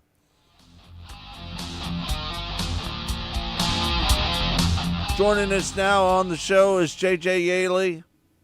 How you doing, J.J.? I'm doing wonderful. How about yourself? Yeah, I'm doing good. Big win at the Jesse Hockett Daniel McMillan Memorial. I was surprised this is your first Hockett McMillan Memorial. Is that correct? Yeah, that was the first one that I have been able to do. Obviously, I've been semi-retired from dirt racing, I guess, for a really long time. I just running for a long time was a full NASCAR schedule and just made it difficult to run off weekends. And after hurting myself in 2009, I think it was, you have to kind of take a little step back and decide if going to play on a weekend is worth it. Obviously my wife wasn't super thrilled with it for a long time, but yeah, just got back to where not running as many NASCAR races, and really, have always loved dirt. Didn't matter if it was midget, sprint car, Silver Crown, just, I'll watch it, live it, breathe it. And, so now there's opportunities that I can jump into a car, and still am doing it. Kirk and I were just talking about the last time you drove a sprint car. When was that? Calistoga, wasn't it? You did well out there this last weekend, or about a few weeks ago, didn't you? That is accurate. Yeah, I went out and drove one of the Petty Performance cars, which was a teammate to R.J. Johnson, who's leading the USAC CRA points, and he brought me a hot rod there as well. So yeah, ran third one night, had some brake issues, which seemed to follow me around. Doesn't matter what kind of car I drive or different team, I seem to keep having these little gremlins. But got a little bit of luck on the first night there in Calistoga, and got a win there, and then the third the next night. So yeah, I probably run five or six sprint car races this year. Obviously all of them are non-wing, and then a couple midget races here and there. So. Well, you've got a lot of history with USAC. 60-plus career wins. You're only one of two drivers to sweep the Triple Crown in the same season. The other guy was Tony Stewart, by the way. So you got a lot of successful history with USAC, even though this wasn't a USAC race on Saturday night. To put your name on a list of some of the other drivers that's won the Jesse Hockett Daniel McMillan Memorial is a who's who, like Logan Seavey and Kyle Cummins and Chris Wyndham, now J.J. Yaley. How big was that? You knew Jesse Hockett. You raced with him. No, yeah, definitely raced with Jesse a little bit. Obviously I was kind of timing out when he was coming in. He drove for my dad, a few times. He's probably one of the few hundred drivers that's been fired by Cactus Jack. So that puts him on a pretty elite list. But, just the family. Obviously I've raced for Jack before. I've won a race, War Power Eye race there at Green Valley for him years and years ago. And, Jesse was, I admired and had a ton of respect for him because, he's like myself, right? Like he drove for family, put his, heart, effort, hard work into his performance, and that's what made him successful. Like he didn't just jump into the big ride that had all the equipment and all the money. He had to, work his way through things, and, owner driver, built cars, had the respect for his equipment and his competitors. And, we obviously don't see that nearly as much these days as back then, but, to do what he did, didn't matter if it was a wing or non-wing, he had a lot of success, and, obviously he left us, sooner than we would have liked, but, it definitely means a lot for me to pick up that win, on Saturday there. I don't know if you know it, but Jesse Hockett was in our studio the night before he passed. Yeah, it was. We had him. He used to drive up from Warsaw, which is about 2.5 hours weekly, to help us do what was then as the ASCS show. And yeah, boy, that was one of those things we'll never forget where we were when we heard that terrible news that we lost Jesse Hockett. He had so much promise. He was just coming to age at that time, and so to have this memorial race, I think it's the biggest memorial race in racing because it just gets bigger and bigger every year. Jesse's stature just grows. What are your thoughts about that? I believe wholeheartedly, and obviously you guys have the proper venue for it. This past weekend was the first time I've been to Lucas Oil Speedway, and it is, from a facility standpoint, top notch of any place I've ever been. The lighting was fantastic. Just the grounds, having car wash on site, the pits, the pit grandstands. It's to me rivals any top 3, top 5 racetracks, dirt tracks in the country. So, to have in a facility like that to be able to hold your memorial race is huge, right? So the quality of cars that I saw, on the wing side and the non-wing side, also really, really phenomenal. So you continue to do things like that. The pay was good. You're going to continue to get guys to come out and support you, which I know from years past going to places like Lakeside, and you just kind of in that area. Sometimes it's hard to draw cars, but they definitely had a quality bunch of wing and non-wing cars this weekend. It looked like you had Jerry Petty helping you out on this car, Amati Windows. Tell us about this car you were driving. Well, the car is actually owned by Flea Ruzick and Sean Wood are kind of collaborators on the car. That car, this is the first time this car's been raced. I believe Flea built and put this car together almost 2 years ago. So it's just been kind of sitting, waiting for its opportunity. And originally was supposed to try to run it the first night of Indiana Sprint Week there at the little track inside the Speedway.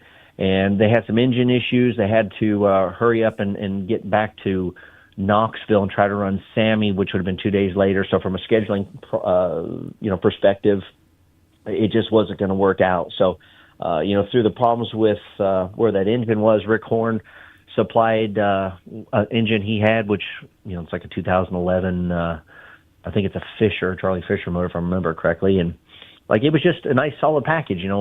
We definitely had some new car gremlins on Friday. We had some fueling issues. New bladder was creating some nozzles. We kept, clogging nozzles up through qualifying and even a little bit in the heat race. And yeah, it just, it took a lot of effort. We've had a lot of adversity and turned it into a really fast race car for Saturday. So, I had a quick time, won the heat race, and like I said there in the feature, was just having a good time. It was a nice smooth day, and you like to have those when you're at the racetrack, especially as difficult as Friday was for us. Well, you had to work at it. It wasn't like you just checked out from the pole and ran away with it. You had to fend off guys like Wyatt Burks. Kyle Shipley was coming up there, so you had to work at it through lap traffic and so forth. Just kind of talk about the process of getting from the green flag to the checker during that race. Yeah, they did do a slight track rework, and again, from the races I've watched on TV there, the racetrack usually is very smooth, but it usually looks very, very slick. And, they really didn't have to do much to it on Saturday. I mean, I was really impressed with how well the track stayed, especially starting a little bit earlier in the afternoon. I know we had a very long delay after red in the non-wing semi, which generally a dirt track really, takes a turn for the worse when it sits for that kind of extensive delay. And man, it was awesome. So, I rode the bottom there. I started on the pole. I knew the bottom was going to be okay. I really over-tightened the car a little bit too much and struggled in some spots. But, I was just waiting for the top lane to come in just kind of like it was on Friday. And, I didn't know. I was trying to watch you have the liberty of watching the big screen there, which, made it nice, but didn't seem like they were following enough of the lead there at different times so I could use that to my advantage to see what was going on. So, we got midpoint in the feature and the engine was a little bit fat on the bottom. It didn't like slow rolling the bottom. It just wasn't very smooth going back to acceleration. So decided to go back on top and put my elbows up and have some fun. And that was exactly what the car needed there the last half of the race. Getting close to the wall at Lucas Oil Speedway, that can be kind of treacherous up there. There were any close calls right in the lip? No, and I could tell that, I couldn't hear anybody, didn't ever see any pressure, so I was only running, I would say like an 80-85% through turns 3 and 4 when he really had to get up to the cushion. I had the car tight enough from a grip perspective that I didn't really have to lean on the cushion to create speed. So, I had built some of that comfort into the car just because, I'm not a young kid anymore. I don't have to go and try to knock the fence down to make speed until I saw somebody. Obviously, if we got in a situation where, if Jack Wagner got, found something and, you see a nose, you see someone sliding you, then obviously, it's time to go. But that's the beauty of being a veteran is going just fast enough to win. It pays the same if you win by an inch or if you win by a mile. So, you watch the young guys, watch some of the 4 Crown and, the problem, the guys still haven't figured out or it takes time to figure out is, running in that percentage of perfection. If you can run perfect laps at 100%, you're a Kyle Larson, you're going to go win everything. Not everybody can do that, right? So running is high a percentage for the amount of laps of perfection is closer to what I like to do. So that 110% usually ends up in a dangerous position. So, how many more wings or non-wing sprint car races are you going to plan on running here this year? Right now, the only thing I really have left on the schedule is the Western coming up here the end of October out at I'm trying to think what we call it. It's in Casa Grande there. The Central Arizona the Speedway. petty track. Casa Arizona Grande. Speedway. Geez, I'm sorry. That's where it comes with old age. At Arizona Speedway there, which a track that Jerry Petty is taking over, and I've run 3 or 4 races there this year, and from the grandstands to the track surface to the fencing, just massive investment for him, and really just trying to create a perfect place for dirt racing back in Arizona. Obviously after losing first Manzanita, then ET, and Canyon Raceway, which was the very first dirt track I ever turned laps in a midget. All those places are gone. So for him to try to give Arizona, a dirt track that they can be proud of, he's definitely done that. So the Western pays exceptionally well. I think pays $35,000 to win now. They got a 360 non-wing show that's going to run in conjunction. So I'll be in my dad's equipment there with Avante windows and doors on the car, and go see if we can go win another big one. I mean, I've been lucky enough. The 2 races I won this year were both, the Louis Vermeil and obviously now the Jesse's race. Very prestigious races. So to put a Western in there would be a cap off for a good year. Hey, I mean, you had so much success on the dirt. You won championships. You won a lot of races when you USAC, gravitated over to NASCAR, made a long career out of that. But as successful as you were driving sprint cars, it becomes really tough up in NASCAR world, but you made a long career out of that. How difficult was that to go into that and not win at the level that you did in your early part of your career when you're racing dirt cars? It was hard. I mean, it was definitely hard. Obviously I had a lot more success in the beginning of my NASCAR career, and obviously being with a big team like Joe Gibbs Racing, makes that possible. We had the resources and cars to run well, and I think I had 7 or 8 second place finishes, just missing what I needed to win, some poles. But as time goes on and you run for smaller teams with less resources, the goal is getting more out of the equipment than what the equipment is capable of. So whenever you take a car that's a 20th place car and you finish 10th, that helps you, go from week to week. And, there's obviously a point in you always want to win, but there's also a reality of taking something that, may not have everything there to get that done. So it made it tough. And I mean, it's still tough, but, I still love running, all the series and the NASCAR side of things, just as much. 'Cause again, sometimes it's more driver and car trying to figure it out versus it is racing the other guys on the racetrack. J.J. Yaley joining us. He's a pretty cool guy, and we've known J.J. for years. Yep. And he's going to be in the Cup Series this weekend out of Kansas Speedway driving the 44 car. So Kelly, we'll see him out here on the big track. Kelly's checking in from Central Point, Oregon. Welcome, Kelly. Welcome to all of our great listeners and viewers around the country. Chris Yance is checking in from up the street on the corner. Yeah, neighbor. I always wave to Chris when I'm heading out. Yeah. Hey, there's the dates for next year, Kirk, for the Kansas Speedway. They got April next year. April 9th. What do you think about that? April 18th, 19th, and September 26th, 27th. So, a little bit earlier on the schedule in the spring next year. It is. And, almost a whole month, or, because, May's usually the mid-May. And guess what? The big difference is the Xfinity Series is going to be in the spring next year. They're going to have the truck race in the fall. So switching them next year. But I believe they're still having 2 ARCA races next year. Yes, sir. I think so. So that crowd in that picture looks good. I hope to see that tomorrow. Too. Yes, sir. And then, obviously, playoffs still in our backyard next year, so that's good. We're in the round of 12. The cutoff race for both the Xfinity and the Cup Series is next weekend at the Roval in Charlotte. And I was talking with Reed Spencer last night. He said, yeah, we're enjoying the weather here this weekend, but they're not looking for good weather in Charlotte next weekend. He said it's going to That's what I heard. rain all weekend, he thinks, Talking in Charlotte about, next well, weekend. they got the hurricane out there, right? I mean, I think there's, Yeah.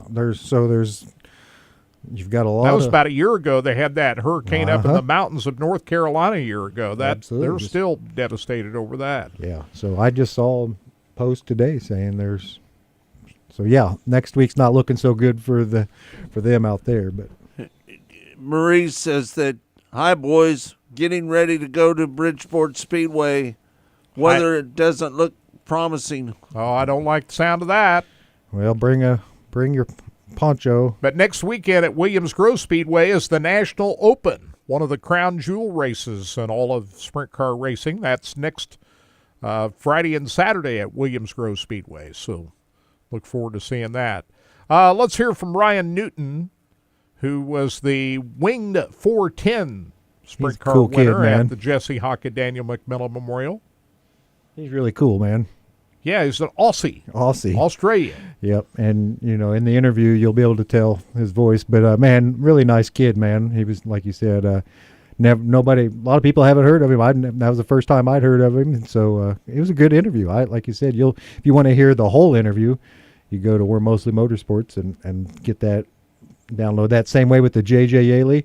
That J.J. Yaley interview was 30 minutes long, guys. Wow. So you just heard 15 minutes of J.J.'s interview. So like you said, go to wherever you want. You usually get your podcast to download it, but this Ryan Newton interview, he's a really good guy, and like you said, I hope maybe we have him back on again sometime soon. And the reason why a lot of people around here haven't heard about him because he's been racing in Pennsylvania. Yeah, all he's mainly East Coast, so. And he's had a couple of pretty good finishes. He won at Lernerville earlier this year. He's had a couple of pretty good finishes at Port Royal and some other places out there.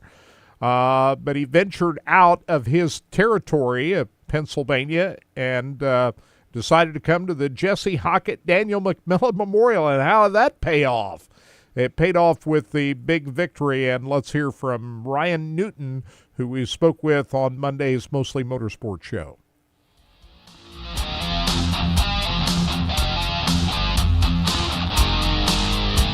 What a night. Saturday night, you come out here from Pennsylvania to race at Lucas Oil Speed. Had you planned on coming out to the Jesse Hockett Daniel McMillan Memorial for a while, or was this just a last-minute deal? Yeah, we actually did plan on it. We planned a couple of weeks before we left here, so we hit out Jacksonville and Spoon River, and then we headed over to Missouri and raced at the Power at Lucas Oil. So it was a really cool event, and I don't know, just really cool atmosphere. Glad we made the trip, but to come away with a win, and I think 9th place on Friday night was a really good weekend, and it was just a really cool. I'm just glad we made the trip out there. Hey, what about winning the Jesse Hockett Daniel McMillan Memorial? Yeah, no, that was definitely a big highlight of my career, that's for sure. I haven't raced around, like I've only really been based in Pennsylvania and haven't really traveled around and raced other tracks as much as other guys, but to go out there and get a win like that is definitely cool. Just can't thank my crew enough for the amount of work they put in and to get me better and feeling comfortable for Saturday night to get the win. It was good. This is your first time at Lucas Oil Speedway, right? Yeah, first time ever. Yeah, first time there. Yep. I mean, how did it surprise you about what the track was like? How did you prepare for a track you'd never been to? I watched a lot of videos of the racing and how it all played out, and I don't know, just went there Friday night, and I feel like I adapted pretty well to it, and it was a good racetrack, except for when it rubbered up a little bit, made it a little bit tricky, but can't complain about that. So and then the Saturday night race was a really good race. There was a top, there was a bottom, you could move around, and it was just a really good night. It was good. Hey, you had to beat Landon Crawley. Talk about that a little bit. He was setting a good pace out in front. I never just got to lap traffic, and I made a move into one and slid him, and I just felt like I could put my car wherever I wanted to, really, to get past lap cars, and that's why I felt like I was a little bit stronger than him. But other than that, in clean air, he was really fast. But yeah, I was just really good through lap traffic, and it was good. I got a little bit worried there when he slid me after that restart. Didn't get a very good restart there. Right. And changed it up a little bit on the second one, and ended up getting a better restart. And got the win, so it was good. You got a lot of top 10 finishes that are just about, you raced at about every racetrack in Pennsylvania, it looks like. You had a win at Lernerville Speedway earlier this year, second place there, and also you've raced pretty well at Williams Grove, Port Royal, Lincoln, a lot of other racetracks. What is this car you're driving? So it's a Maxim, and I've raced a Maxim since I've started my career in Australia. I started on a Maxim and pretty much been with Maxim the whole time. So I just can't thank Dan enough. Like, he does awesome work, and I just feel like we're getting a lot better this year. I spent a lot of time over here this year. Got my visas all sorted and that, so I could stay for longer. I've only done real short stints, but this stint, I think I'm coming into 6 months. So yeah, go home in 3 weekends until I get home, and then start racing back home. And then I'm looking forward to coming back over here next year and try travel a little bit more and hit some more races out your guys' way. Queensland, Australia. Just what is your background? You get started in karting, is that right? I started in asphalt go-karting for 3 years, raced that, and then I tried dirt for the first time. I didn't even know what a sprint car was until I went and watched a race at Archfield Speedway in Brisbane. It's shut down now, but when I watched that, I started in Formula 500s, did a year in that, and then a year in senior Formula 500s, and then I started sprint cars, and I'm coming onto my 5th year when I get home driving a sprint car. So yeah, it's been really good so far, and having a lot of fun, and it's been good. Why did you choose Pennsylvania to race at? What does that? That's pretty tough competition out there, isn't it? Yeah, no, it's definitely not easy competition. The racing out here is very different, and it's definitely not easy to compete up the front every weekend, that's for sure. But we come out here, I think 3 years ago, to watch some racing, and met a really good group of guys and friends now that help us set up where we base from, like Denny Dietrich. He's helped me a lot with setting everything up and just helping set our family race team up. And just met a really good group of guys that we rented a shop from now. So we got a little shop here, and everything just worked out in our favor, and I feel like it's just getting better and better. So getting more to the stage where we can travel a little bit more and go do some of these races out there, and it's just really good. Did the surface at Lucas Oil Speedway remind you of any of the track that you were used to out in PA?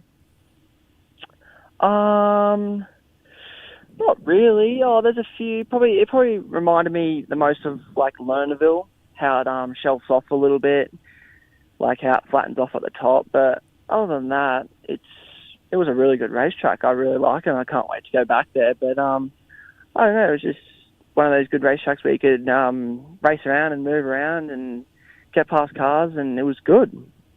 You know, it's interesting you say that, because we heard Brad Sweet say that Lucas Oil Speedway reminded him, and this is when he was at Lernerville, Lucas Oil Speedway reminded him of Lernerville, and another driver, Tanner Thorson, who ran well at Lucas Oil Speedway, the high limit here a couple of months ago, did well, won a race at Lernerville. So you're not the first person to compare Lucas Oil to Lernerville Speedway, a track you've been very successful at. Yeah, no, it reminds me a lot of that place. I've been to Lernerville 3 times now, or twice, and I like that place. It's a really good racetrack as well. So it definitely reminds me of. They both have similar things about them. So yeah. So what is that? There's some big races coming up out in PA. So what's next on your calendar? So this weekend we have Williams Grove Friday night, and then we have Lincoln Saturday night.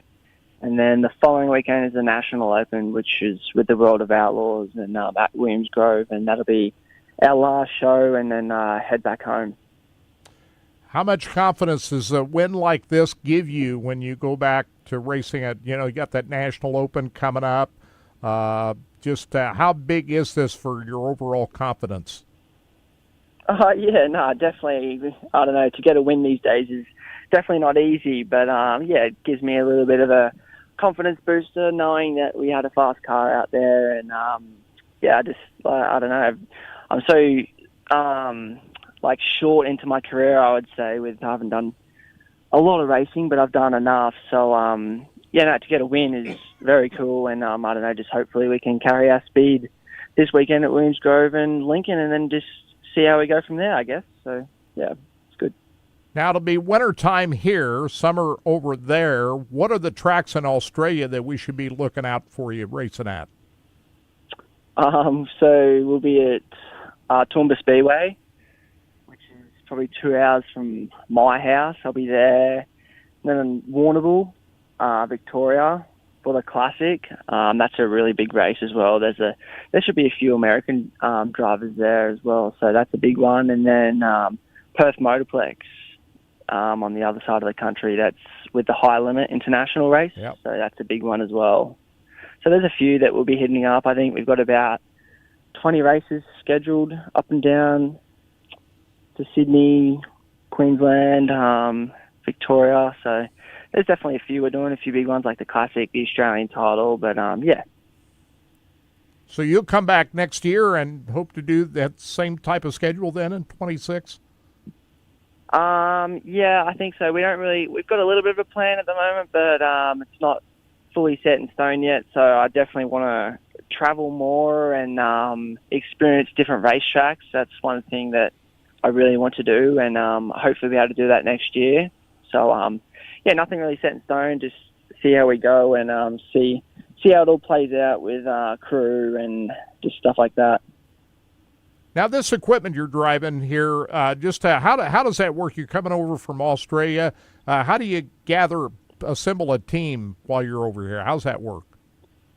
So it's all stuff that we purchased over here, and pretty much. I pretty much have two race teams, so I pretty much have an Australian one that's all the same stuff, and then the USA one, which is all the same stuff. We did end up shipping some stuff backwards and forward, but so at the moment we're pretty much set up over here enough to race around and pretty much have all the stuff I need to go racing over here and all the stuff I need to go racing at home, which I'm very grateful for, and just can't thank everyone enough that's helped me get to where we are now for to be able to do that.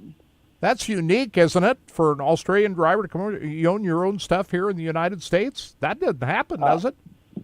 There definitely isn't many people that do it, but I've heard a lot of people ask us how we do it as well, and how we got set up here, and I'm pretty sure there's a few people that are starting to do similar to what we do. Like I know Jai Corbett was over here for a couple months, and he has his own stuff as well now, and I'm pretty sure he's setting up to race out at Knoxville Way, and he was out there. He's got, a little team out there, I'm pretty sure. But I feel like there's definitely a few people that want to race over here from Australia and do their own thing. So hopefully it does happen, because I think it's pretty cool to do, and it's definitely a lot of fun over here. You can race a lot of races, and it's just really good.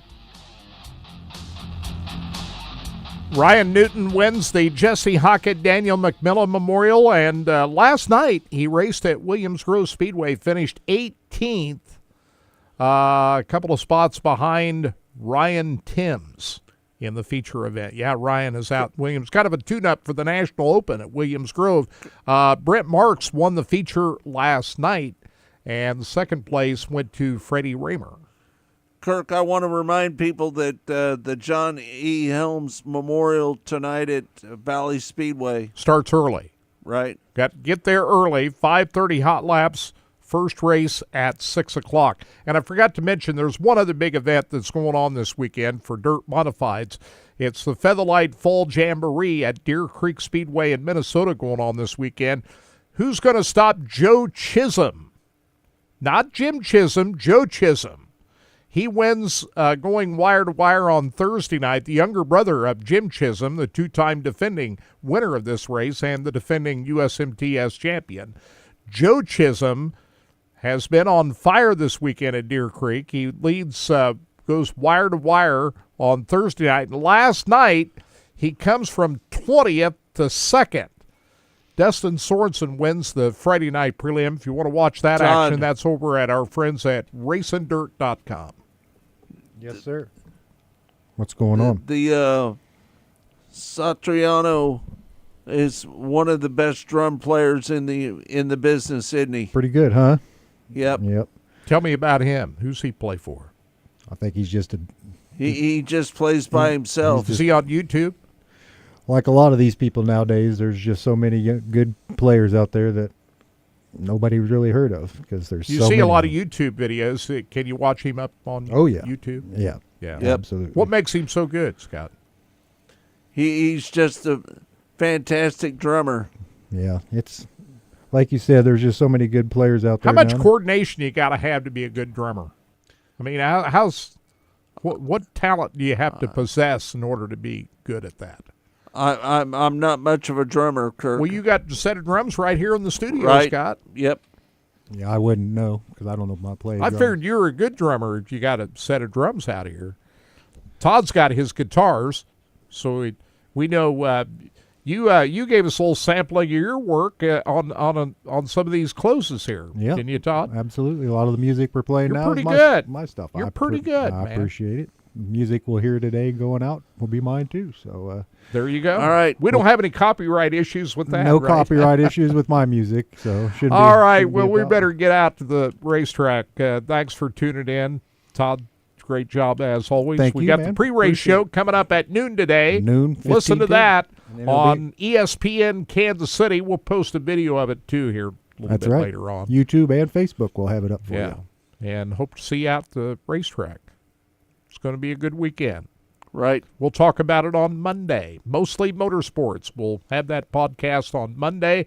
We'll have a full wrap-up of what's going on. We're not sure who the guests are yet, but we'll get that figured out here over the next couple of days. We appreciate you joining us, and we'll be back with another Track Talk this coming Saturday morning. Mostly Motorsports on Mondays here with the Racing Boys.